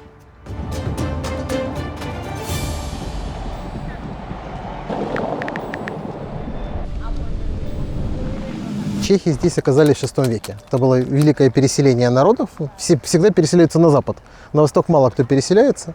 Пока. И чехи оказались здесь в VI веке. Выселили здесь кельтов. и стали сожительствовать с немцами. Дружба, вражда, дружба, вражда. И ты знаешь, всегда соседство с кем-то во многом определяет. Говорят, не выбирай не дом, выбирай соседей, да? Вот, часто соседей не выбирают. Вот эта вот дружба, вражда, взаимная учеба. Германские племена, немецкие племена были уже тогда, на тот момент, гораздо более развитыми. Они еще недавно были варварами, которые разграбили Рим, но к тому моменту, как сюда пришли славяне, которые не имели своей письменности, как я уже говорил, да, Кирилл и Мефодий принесли сюда письменность, но это было гораздо позже, это уже 9 век. А получается, что славяне стали учиться у немцев.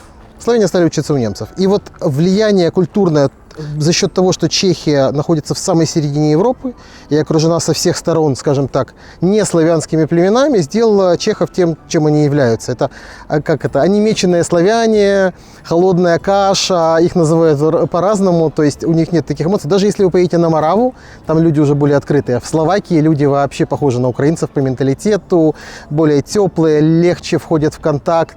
Чехи более замкнутые, и это все благодаря этому немецкому влиянию. Всегда плюсы и минусы. То есть немецкое влияние это что? Это Ordnung, это порядок.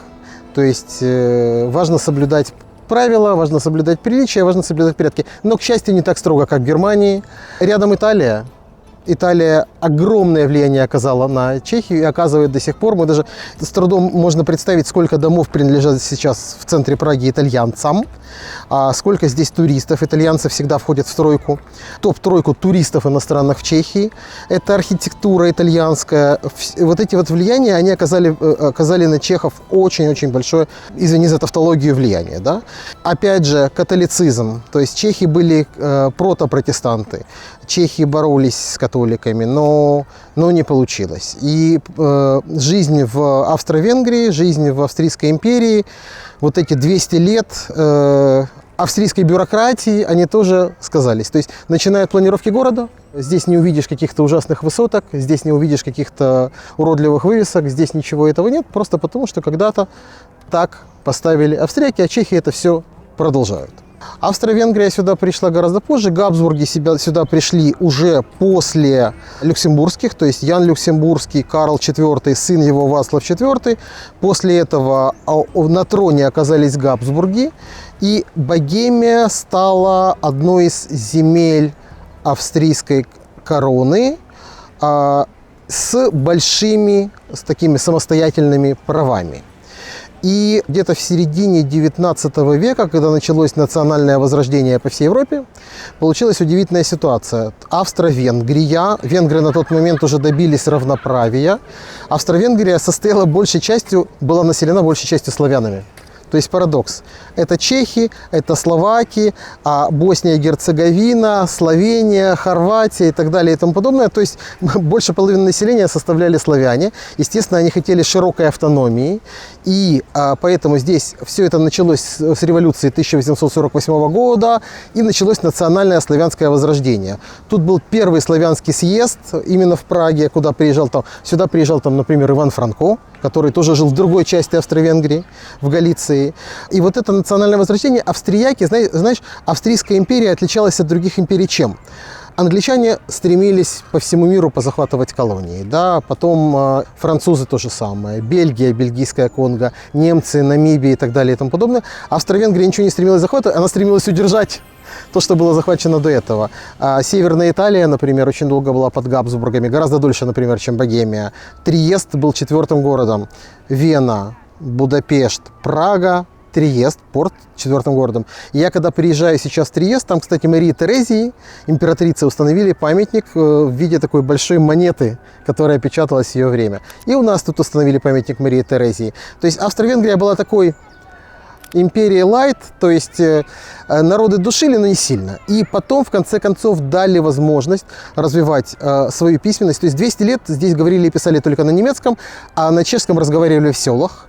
Но при Марии Терезии, которая ввела обязательное начальное образование, сказали: окей, учитесь на чешском. И началось. И с середины 19 века национальное возрождение, национальный театр, стали писать оперы на чешском, начинает развиваться литература на чешском, и чешские писатели сами говорят: наверное, мы никогда не достигнем таких высот, как немцы, потому что немецкая культура великая, а мы вот сейчас вот только-только начинаем. Нет, ничего.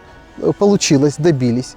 И 18-й год, конец Первой мировой войны, и вот чехи воспользовались тем, что перекраивалась карта Европы после 18 года. И первый президент независимой Чехословакии Томаш Гарик Масарик, он взял фамилию жены, у него жена Гарик, Томаш Гарик Масарик, она была американка. Он прекрасно знал русский язык, они тогда вся власть, вся элита знала прекрасно русский язык. Он пытался стать профессором в Петербурге, ему отказали. А в Америке он преподавал, он был профессором истории. Это, кстати, еще одна черта чехов. Они с пиететом относятся к интеллигентам. Первый президент, профессор истории, Вацлав Гавел, драматург. Чехи с пиететом относятся к интеллигенции. Это очень-очень важно. Они понимают, что в обществе должна быть элита, которая задает тон, куда идти. И еще одна черта, например, когда Масарик пришел к власти, он любил конные прогулки. Он ездил на своей лошади, на своем коне по Праге, и по четвергам после обеда он приезжал, он приезжал на обед к Карлу Чапеку, его брату Йозефу, у них был двойной такой дом, и он просто обедал и говорил о судьбах страны. И из этих встреч потом Карл Чапек сделал 2 книги «Разговоры с Масариком» и «Молчание с Масариком». То есть вот президент приезжает к писателю, чтобы поговорить с ним как бы о судьбе страны. Это очень, очень много значит. И вот Масарик умудрился сохранить Чехословакию единственной демократической страной в 30-е годы, пока уже нацисты не оккупировали страну.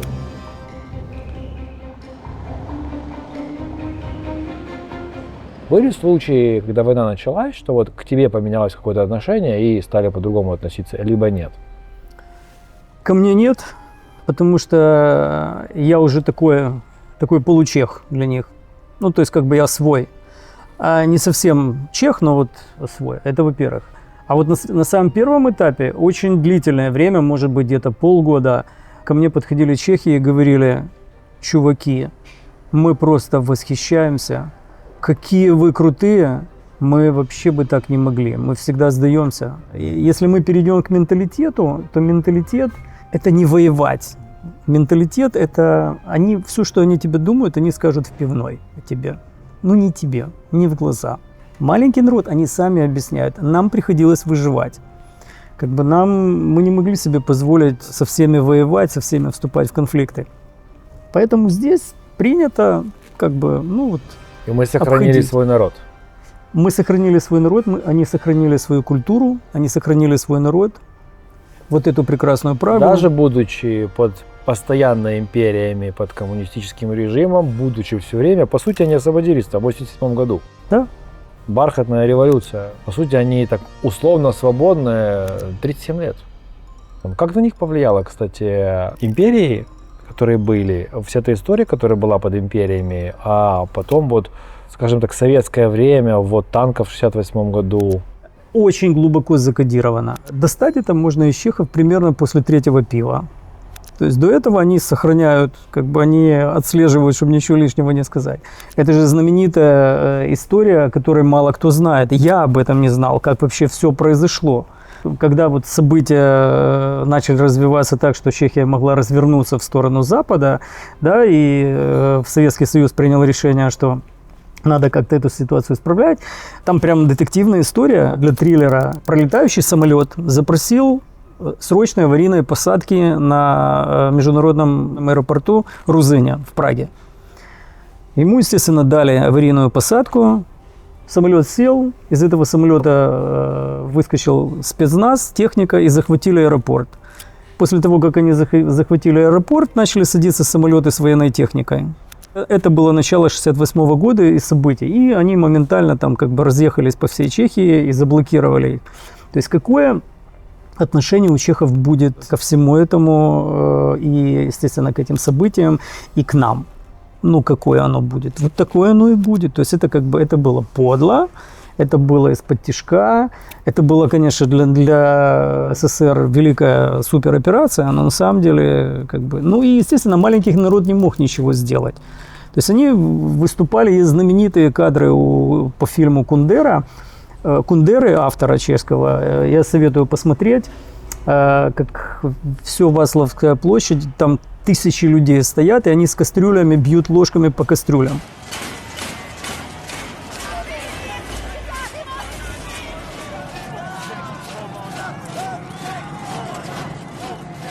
То есть они не бросались под танки, хотя погибли какие-то люди. Они не воевали, но они таким образом демонстрировали свое отношение.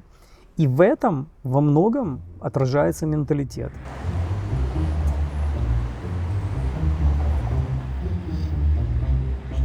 Чехословакия появилась в 18 году. Дело в том, что словаки были в Австро-Венгрии под венграми. И когда Масарик был в Америке, будучи в Америке, смог добиться аудиенции у американского президента Вудро Вильсона, то Масарик ему объяснил: мы готовы полностью создать свою страну. У нас есть своя армия, тогда легионы чехословацкие возвращались из России. Да? У нас есть финансисты, у нас есть интеллигенция, у нас есть инженеры, у нас есть все для того, чтобы не только взять власть, но и держать ее. Масарик был избран президентом, еще находясь в Америке. Он приехал сюда уже будучи избранным. Да? И когда американцы перекраивали карту Европы, они руководили этим. Ну, конечно, англичане участвовали, французы участвовали, страны Антанты, но американцы как бы задавали там первую скрипку. Масарик убедил, что это должна быть вместе Чехия и Словакия, что это один народ Чехословакии, и к ним присоединилась Подкарпатская Русь, наше Закарпатье. 20 лет Закарпатье было в составе Чехословакии. Я говорил с закарпатцами, и они говорили мне откровенно, это были лучшие годы в истории Закарпатья, потому что чехи очень много вкладывали, в отличие от венгров. Строили школы и вообще вкладывали как в свое, скажем так. Не эксплуатировали, а вкладывали. И вот Чехословакия просуществовала независимая до 1938 года. Первая мировая война была удивительна, потому что получился такой когнитивный диссонанс, потому что чехи имели паспорта Австрии, австрийские, а воевать должны были с братьями-славянами. И вот это были годы славянского единства, когда было непонятно, как же так, мы будем оружие поднимать против братьев-славян, они же защищают Югославию против вот этой вот проклятой немчуры, которую мы всю жизнь ненавидим и от которой хотим освободиться. И получалось, что очень часто было так, что друзья, один воевал за австрияков против Антанты, а другой там уходил, где-то был на русском фронте, на Галичине, и сдавался в плен. Как Ярослав Гашек, автор «Швейка». Они там массово сдавались в плен в России. К концу Первой мировой, когда появилось свое собственное государство, люди все бросили и поехали сюда. Вторая мировая, чехи не участвовали особо во Второй мировой, потому что они были оккупированы. Это был протекторат Богемия и Моравия. Немцы не разрушили здесь никакую промышленность. Промышленность работала на немцев, скажем так. Вот. Но второй президент Чехословакии Бенеш, Эдвард Бенеш, он был в изгнании в Лондоне. В 1943 году его пригласил к себе Сталин и сказал: что вы там сидите, ничего не делаете, давайте сделайте что-нибудь. У вас же оккупанты. И они организовали операцию «Антропоид». Это когда парашютисты прилетели из Англии, были тут десантированы и убили Гейдриха, наместника нацистов. Это человека, который был автором окончательного решения еврейского вопроса, одним из авторов, да. И, ну, такая демоническая личность, и с большим трудом, но убили его. И после этого были жуткие репрессии, несколько деревень сожгли, ну, живьем всех жителей, в частности Лидице, а парашютисты прятались в православной церкви на улице Ресслова в подвале, и за это казнили всю верхушку руководства православной церкви чешской. Ну, были, в общем, жутчайшие репрессии, но это был акт такой неповиновения, акт сопротивления. И второй такой же акт, это было Пражское восстание с 5 по 8 мая 1945 года. Значит, чехам не очень нравилось жить под коммунистами, потому что фактически чехов изнасиловали в 1948 году и сделали их эту коммунистической страной. После первой Ялты Именно так, да. будет, наверное, вторая. Так чехи не знали. Американские войска дошли до Пльзня, то есть там, где пиво варят, да? Это 70 километров от Праги.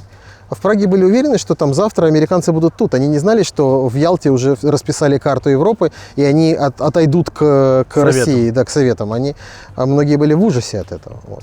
И если посмотреть, заехать, например, в Марианские лазни, там памятник американскому воину-освободителю. Мы же привыкли везде памятник советскому воину-освободителю, а тут памятник американскому воину-освободителю. И вот в 1948 году фактически изнасиловали чехов, сделали их под коммунистами, загнали их под коммунистов. Убив при этом, ну, сейчас до сих пор ходят версии, он сам выпал из окна, выбросился или его выбросили. Ян Масарик, сын Масарика. Он был последним сдерживающим человеком. Он был министром иностранных дел тогда. И они стали жить под совком. И чехам это не нравилось. В 60-е годы началось как бы вот такая оттепель, скажем так. Началась оттепель. которая закончилась вводом танков, потому что Брежнев думал, что НАТО сюда зайдет, но вот это вечный страх НАТО, панический, да, а у русских он же присутствует до сегодняшнего дня, что НАТО сюда зайдет и на этом все закончится, и ввели сюда войска. Единственная социалистическая страна, которая не ввела сюда войска, это была Румыния. Чаушеску отказался. А это вот был удивительный шаг. Все, подавили Пражское восстание. Даже при этом тут было гораздо свободнее, чем в Советском Союзе. Ну, не в пример свободнее, чем в Советском Союзе, но все равно. И к 1989 году, когда уже перестройка началась, когда стало понятно, что какой-то вот воздух свободы, ветер перемен, как Скорпион спел, да, Wind of Changes, и чехи провели такую бескровную революцию. Никто не погиб, это был 1989 год. И я считаю, что Гавел великий человек. Ну, вы прилетаете в аэропорт имени Вацлава Гавла сейчас, да? Вот. И вот сегодня Чехия в Евросоюзе давно. Вот. При этом Чехия не ввела евро, а оставила крону.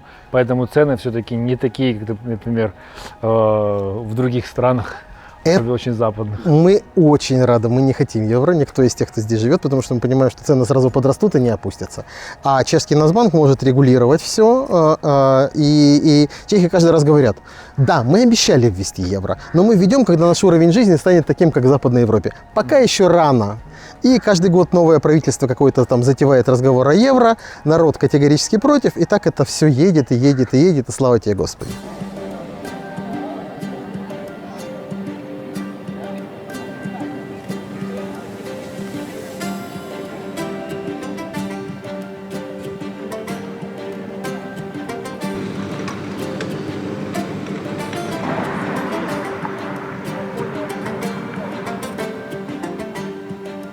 В тот момент, когда я уже, наверное, сам могу водить экскурсии, немного рассказывать об этом городе и о Праге, и о Чехии. За нами Пражский град, Карлов мост, там старый город, там как раз часы. Есть у тебя улица Парижская со всеми известными бутиками, да, там Вышеград, Карлин и так далее. Уже чуть знаю. Ты много знаешь вообще о городе, вот так вот, чтобы взять и кому-то экскурсию провести? Ну да, конечно, я вспоминаю, что первые годы, когда приезжали какие-то знакомые, мы прям очень любили их водить, экскурсии показывать, разные прикольные места. Причем вот и такие места, о которых я тебе говорил, как бы так называемые secret places, это такие места для поцелуев, всякие романтические. Ну это придуманный такие маркетинговый такой трюк, но он очень хорошо заходит людям. Многие, кто приезжает, сначала работает водителем, что-то моет, официантом, строителем. Ты сразу в бизнес. Ну, у меня была такая возможность, слушай, но у меня был какой-то доход, я его получил, у меня был бизнес в Украине, так что, естественно, я хотел этим заниматься. Мне это нравится. Тогда проще было деньги завести сюда? Bank compliance, все проверки, доказательства происхождения. Да. Сейчас, я думаю... Сейчас все это очень сложно, сейчас каждый перевод, там, не знаю, сумма на 3-4 тысячи евро, это уже вопросы у банка, соответственно, очень жестко. 3-4 тысячи евро? Да. То есть, если ты пошел хороший пылесос, там, Dyson жене купил и детям телефон, все? Да, будут обязательно спрашивать. В банке очень жестко сейчас стало. Это, как ты думаешь, хорошая сторона, либо не очень всей этой системы европейской? Как сказать, если ты живешь в этой европейской системе, зарабатываешь, платишь налоги, то нет никакой проблемы в том, чтобы у тебя... Смотри, в ресторанном бизнесе в Европе 95% платежей кредитной картой. То есть это белые деньги. Это фактически белый бизнес. Именно поэтому я и говорил, что бизнес тяжелый, просто и занимаются им сумасшедшие люди, которым очень нравится это. Это небольшие деньги, потому что много денег в виде налогов забирает государство. Но есть понятно, что есть преимущество вот этой системы. Все цивилизовано. Ты не боишься. У тебя нет никаких левых, правых, серых денег. Ничего этого нету. Есть только все белое. Мне многие герои говорили про какой-то слоган у полицейский «Помогай и...» Помогать охранять. Помогать и защищать. В паркование полицейские не ходят, это все в автоматическом режиме. Ездит специальная машина, которая считывает все запаркованные машины. Если у них нет разрешения или они не оплатили, потому что когда ты оплачиваешь, ты вносишь свой номер. Просто с мобильного С оплачиваешь. мобильного, да. Есть специальное приложение. То есть у них это в центральную систему попадает, и они когда ездят, компьютер считывает, есть такая машина или нет, а если нет, просрочена или нет такой машины, то тебе просто приходит штраф. Вот. Штраф это где-то там, если первые разы это где-то 20 евро, а если ты продолжаешь, что я периодически делаю, то это где-то 30 евро. А если ты паркуешься на вот так называемой синей зоне. Что касается вымогательства и всего остального, это просто совершенно какие-то фантастические истории. Этого нет. Ну и полиция к этому не допущена. То есть, в принципе, да, у них есть возможность, есть так называемая доправня полиция или это там вот типа ГАИ. Но они только проверяют, если ты не проехал на красный или что-нибудь еще, вот какие-то такие вещи. Обычная полиция, она занимается криминальными делами. Я помню, что мне очень сложно было объяснить здесь полицейским, с которыми я общался, что у нас полиция занимается, допустим, она может прийти в ресторан и проверять там что-то, калькуляции, или там взвешивать какие-то блюда. Они смотрели на меня как на сумасшедшего, они говорят, а что у них нечего делать, им еще нечем заниматься, вашей преступности больше нет. Вот, то есть как бы полиция занимается преступниками. Все. У меня признаков или каких-то фактов того, что где-то можно кому-то что-то как-то порешать, нет. За 25 лет.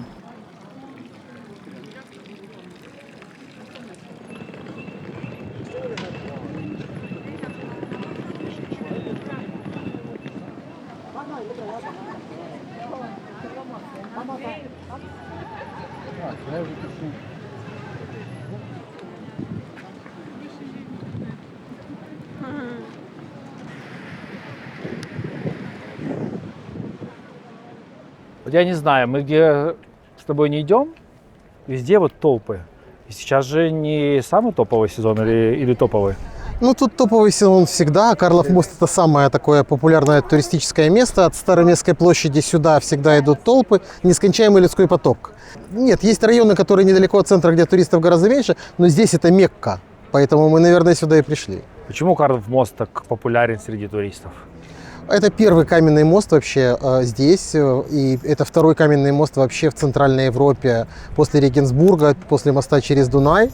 Есть легенда, что он был заложен в 1357 год, 9/7 в 5 часов 31 минуту утра. Здесь Зачем?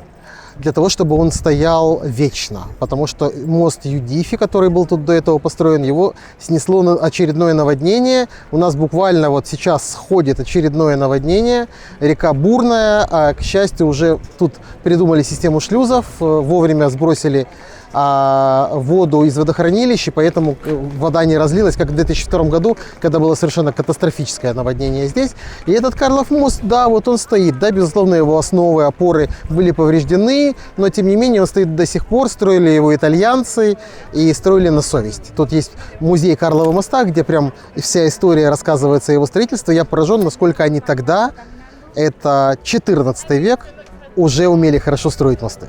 Слушай, я видел на зданиях вот такие вот отметки. Это уровень воды наводнения 2002 года. Да, да. Прям очень сильно затопило. Да, затопило метро в центре города, затопило малую страну, то есть это было такое крайне неприятное событие, но здесь к этому привыкли. Здесь Дрезден это как бы часто, это часто бывает.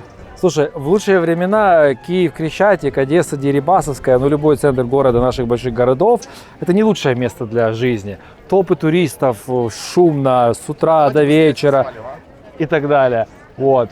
Прага все время вот такая вот переполненная, насыщенная. Насколько это комфортный город для жизни? Смотри, Прага очень комфортный город для жизни, но, конечно, в Праге-1, это вот центральный район туристический, люди стараются жить минимально, а лучше свои квартиры сдавать на Airbnb, скажем так, да? Потому что жить действительно крайне сложно, шумно, мало магазинов, мало удобств. Чехи вообще любят жить за городом. Чехи заядлые дачники, кстати. Чехи, вот считается, что чехи и англичане две нации, которые больше всего любят дачи и загородный отдых, поэтому чехи стараются на выходных уехать обязательно на дачу. У нас на улице это хорошо видно. С пятницы вечера до вечера воскресенья полно свободных мест.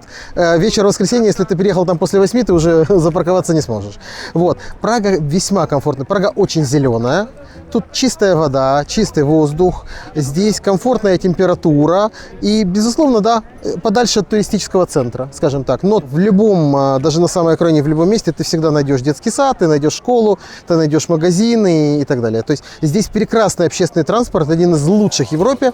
Например, в Германии сейчас катастрофа с общественным транспортом, с поездами особенно. Германии, которая славилась всегда там своей пунктуальностью. В Чехии фу-фу-фу с этим.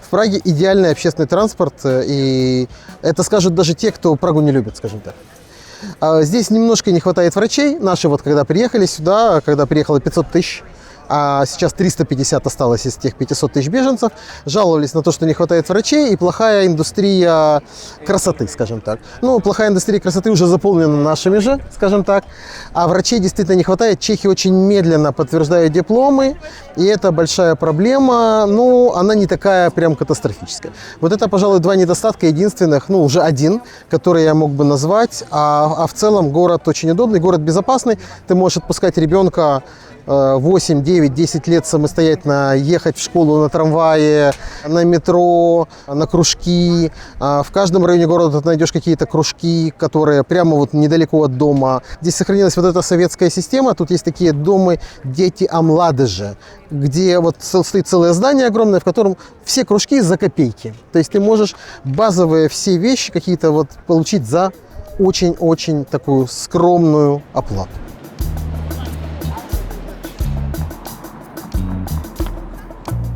О бытовых вопросах. Давай. Европа славится своей прекраснейшей медициной, невозможностью купить таблетки без рецепта, Да. сложностью попасть к врачу. Ну, в общем, все как надо. Расскажи мне бытовые вопросы. Реально, медицина. Ну, медицина, как везде в Европе, за счет того, что это страховая медицина, все люди платят медицинскую страховку. Соответственно, они ожидают, что если у них, а это приличный процент, если я не ошибаюсь, по-моему, 12 или 13% от зарплаты, то за год набегает приличная сумма, ну, там, условно говоря, там 2-3 тысячи евро. И человек ожидает, что он пойдет и получит медицинские услуги бесплатно. Ну, вернее, он уже за них заплатил. Но на самом деле, как везде в Европе, это очень долгая запись к врачу, это ограниченное количество врачей, у них очень мало врачей, но достаточно жесткие правила и, допустим, украинских врачей, они не очень пока еще сертифицируют и признают. То есть вот там все прелести этой медицины. Ну да, понятно, в последнее время появляются частные клиники, то есть это такая более немецкая или австрийская модель, когда ты можешь и платить страховку, и еще идешь и в платную какую-то клинику, и там получаешь более быстрые какие-то услуги. Например, Ты доволен? Я нашел себе свой алгоритм. Я, в Зубы принципе, делаешь в Украине? Нет, я делаю здесь. Все здесь делаешь? Да, сейчас я делаю все здесь. Есть такое понятие в чешском языке или вот в этой вот всей системе, как самоплатцы. То есть тот, кто платит за себя. И вот в этом варианте ты можешь прийти в клинику, и тебя запишут, допустим, на операцию там, через 2-3 месяца или там, через 4 месяца, но ты скажешь: а я хочу заплатить за себя сам. Да? Тогда тебе посчитают по полной, ты заплатишь много, но тебе сделают это. В принципе, это будут цены плюс-минус австрийские или немецкие. Вот примерно так. То есть и такой путь тоже есть.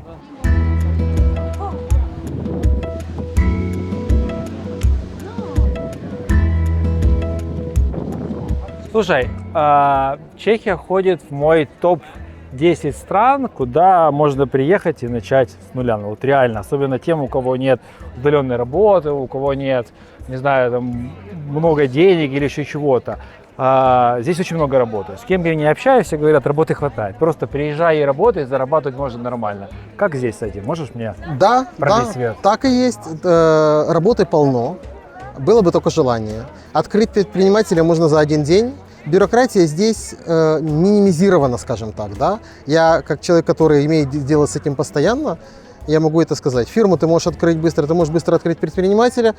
Начинай работать, зарабатывай. И работы хватит на всех. Ну, это, наверное, сильно отличает Чехию от многих стран, например, Южной Европы, да, где работы не хватает. У меня жена работает в университете, в частном, крупнейшем, университет Нью-Йорка в Праге, ЮНИП. А хозяева его греки.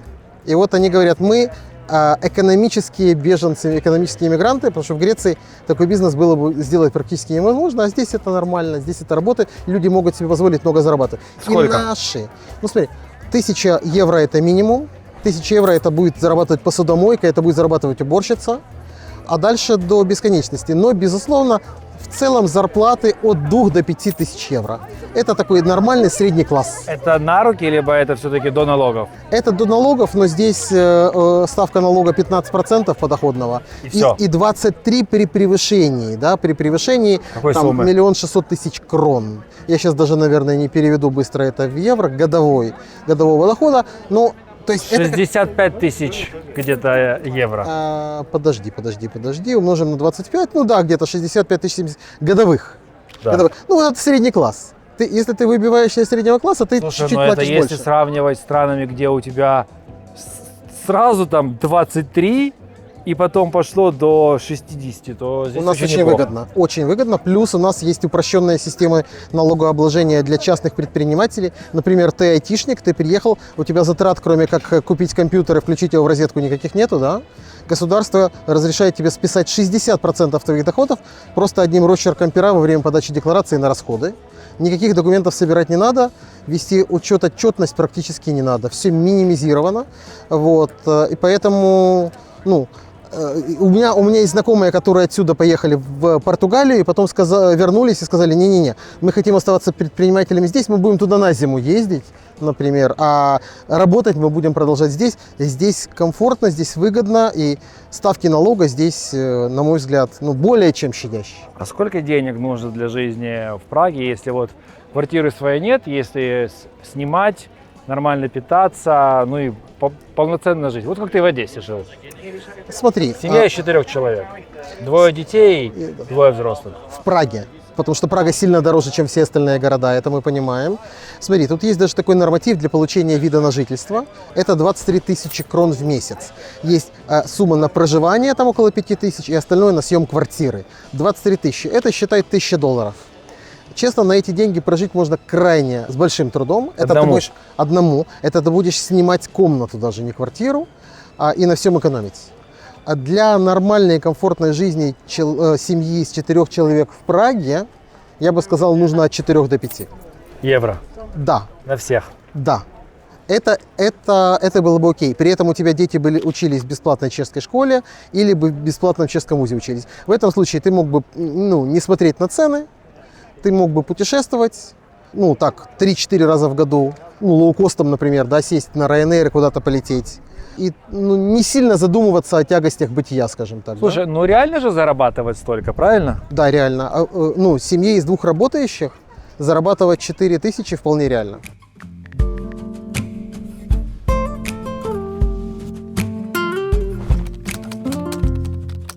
Насколько сложно либо просто вести бизнес в Чехии?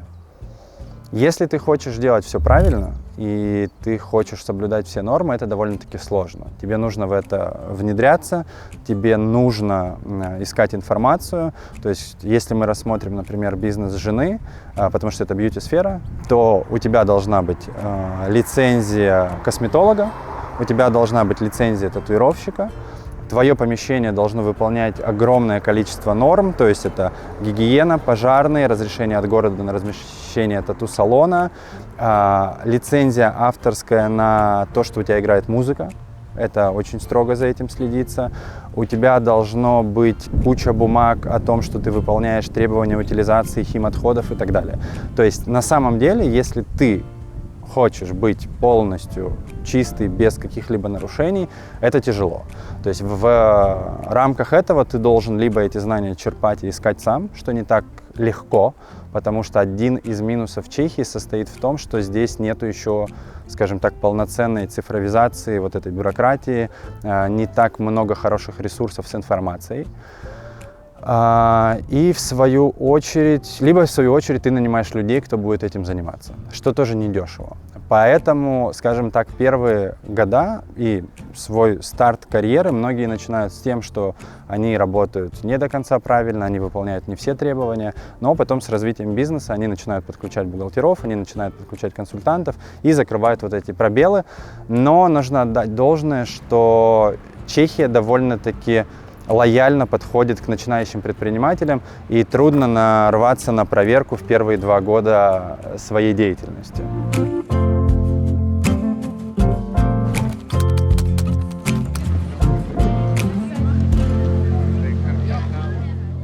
С какими вопросами чаще всего сталкиваются новые мигранты и какие у них возникают проблемы, и как лучше сделать так, чтобы их не допустить, либо митигировать те риски, которые они с собой несут? Смотри, первое, нужно соблюдать законы. Нужно стараться соблюдать законы и жить по правилам.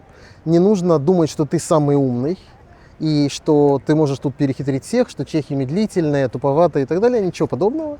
То есть налоговая служба тебя найдет, если что. Поэтому, когда наши открывают бизнесы, наши украинцы, то, как правило, первый вопрос, как сэкономить на налогах. Ну, например, пытаются открыть какое-то кафе. Я говорю, ребята, вы помещение уже нашли? Нет, но мы хотим понять, это же ерунда. Говорю, вы помещение найдите в центре города. Это огромная проблема. Небольшое помещение вы будете полгода искать. За это время вы уже все поймете по налогам. Не нужно стараться сэкономить на налогах. Если вы будете делать нормальный бизнес, вы будете нормально зарабатывать, поверьте мне. Не нужно быть самым умным, нужно стараться жить по правилам, не нужно выпендриваться. И стараться просто узнать больше о месте, в котором ты живешь. Учить язык, хотя язык, к счастью, тут, понятно, это не Германия, знаешь, или там не Франция, где надо сразу вот учить и грызть, потому что тут ты зашел, тебе более-менее понятно. И так, все, более-менее. Поэтому, кстати, очень многие язык учат так спорадически, как и я, собственно говоря, учил. Там ремонт начал делать, у меня чешская бригада, я, естественно, должен понимать, какими терминами, так сказать, их посылать. Вот, поэтому это идет такой сразу резкий рывок в изучении чештины. Вот. Но в целом Чехия это страна, в которой достаточно несложно адаптироваться, на мой взгляд. У тебя здесь учились дети, я уверен, и садик был, и школа, и высшее учебное заведение. Качество, чем доволен, чем недоволен? Садик частный был у нас плохой, государственный великолепный. Мы с женой шутили, что мы сами хотели бы в таком садике оказаться лет на 5. Постоянные поездки, походы в музей и так далее, разные активности.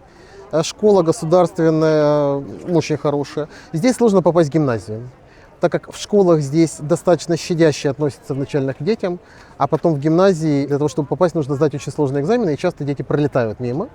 Вот этот момент нужно учитывать. В целом, скорее доволен. Здесь дорогое образование в англоязычных школах. Это 20-25 тысяч евро в год. В Киеве так и тоже было. Да, но послушай, тут же учится 13 лет. И за эти годы, а потом ребенок поступает в какой-нибудь Гронинген или в Амстердам, в ту же Голландию, куда ты можешь поступить с аттестатом обычной чешской школы, бесплатной, понимаешь? То есть никаких привилегий и преференций нету, а за это время ты выбросил стоимость трехкомнатной квартиры, которую мог бы подарить ребенку, например, да? Вот это я бы считал здесь глупым. Проще взять преподавателей на английском языке. Или учить в начальных классах на чешском ребенка, а последние 2 года, если прям уж надо так, берите на английском. А вузы на английском здесь в 5 раз дешевле, то есть это может быть 3-5 тысяч. А на чешском год. вообще бесплатный, причем даже для иностранцев, поэтому очень многие сюда приезжают учиться специально. Здесь огромное количество, например, учатся на врачей на английском в Карловом университете, потому что это стоит там 5 тысяч, от 5 до 10 тысяч в год. В своих странах люди не могут туда вообще поступить. Вот в Израиле, например, тут масса израильтян, они не могут даже поступить в Медин. Не то, что там огромный конкурс, да, а здесь, пожалуйста, учись на английском, и диплом этот везде котируется.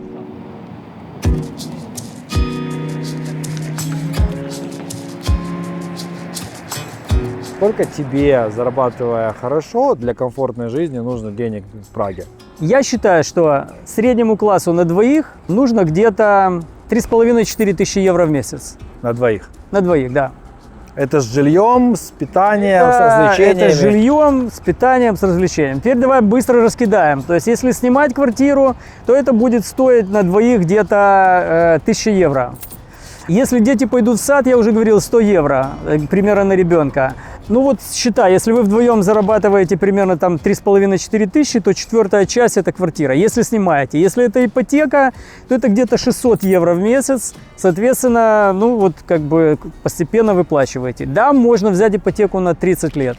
Да, в зависимости от того, какая процентная ставка Национального банка, бывает и такое, что 2%, но бывает и такое, что 7%, да, то есть как бы это зависит от того, как банк национальный борется с инфляцией, потому что вот когда был ковид, они поднимали очень сильно процентную ставку, потому что, ну, цены недвижимости задрались так, чтобы дальше было невозможно уже, да, то есть ну, сейчас очень дорого стоит жилье в Праге. Вот, соответственно, ну, наверное, там до 4000 евро можно очень нормально себя комфортно чувствовать. Я думаю, что это и в том числе с путешествиями. Вопрос как бы как путешествовать, да, если это бюджетные путешествия, то в принципе хватает, и большинство чехов именно так и живут. А вот у них доход примерно такой, они еще умудряются там 3-4 раза в год куда-то поехать на неделю. В какой-нибудь Лондон или в какую-нибудь Грецию или еще куда-нибудь. Билеты стоят дешево, и это одно из преимуществ. Вообще Чехии, это прям, она не зря сердцем Европы называется, потому что, ну все рядом, да, ты как бы 300 километров Берлин, 300 километров Вена, 350 километров Мюнхен, ну, в общем, все близко. А на самолете отсюда летают все бюджетные аэролинии. Сейчас мы не говорим о каких-то более престижных, но самые бюджетные представлены все здесь. Ну и билеты, понятно, стоят там, ну, 40-60 евро билет стоит. Жень, продолжи, пожалуйста, фразу «Чехия – это страна для…» Чехия – это страна для людей, которые хотят жить комфортной, такой приятной европейской жизнью, которые не хотят достичь каких-то вершин в карьере или в бизнесе, потому что тут лучше ехать в Штаты. Для комфортной среднеевропейской жизни Чехия более чем окей. Чехия – это не страна для… Для кого? Ну, опять же, как я говорил, лучше соблюдать здесь правила. То есть, если вы хотите тут сразу играть законом и так далее и тому подобное, лучше этого не делать, лучше здесь не жить. То есть авантюристов тут… авантюристы здесь, скажем так, не переживаются. Ну, налоговые, в частности, да, например. Но опять же, все зависит от уровня мозга. Люди, которые приезжают, посоветую, что не делать в Чехии, какие нельзя в Чехии. Сейчас будут очень странные вещи звучать. Давай. Например, нельзя зайти в ресторан и просто, если это не кафе, не пивная, и прийти и просто сесть за стол, который тебе нравится. В большинстве Это нормальных стран… Это вот прямо ты все. ресторанах. Ты в этот момент стал самым главным врагом официанта. Раз. То есть вот если ты хочешь сразу врагов получить, официанты тебя будут в этот момент сразу ненавидеть. В Чехии. Дальше. Нельзя звонить не друзьям, а просто даже знакомым людям после 6 часов вечера. Это прямо очень плохо. Ну, то есть как бы по бизнесу, ну, может быть, и то это надо выстраивать какие-то отношения, но в принципе это плохой тон. Я уже не говорю в субботу-воскресенье, это прям вообще такое жлобство, которое это мне не передать. Нельзя незнакомой женщине на улице делать комплимент. Вот це тобі не Италия. То есть как бы это прям очень серьезная грубость. И не Испания. Да, то есть то, что нормально там, и может быть даже чешкам нравится там, но здесь это будет прям, можно по морде заработать, потому что считается какая-то там нехорошая грубость. Нашим женщинам это нравится, но они и на это же и жалуются, что вот чехи, они какие-то никак не реагируют на женщин. Просто у них это неприлично. Есть еще одно нельзя, которое, может быть, нашим людям и с нашим менталитетом даже не приходит в голову. Нельзя давать советы, если тебя о них не спрашивали. Вот прямо это совсем плохой тон. Да? Вы можете беседовать с чехом, но он тебе никогда не будет давать советы, что тебе делать в той или иной ситуации. Он тебя будет выслушивать. Вот, да, брат, плюнь на это. Ну, вообще это не то. Супер. Благодарочка. Давай. Дякую.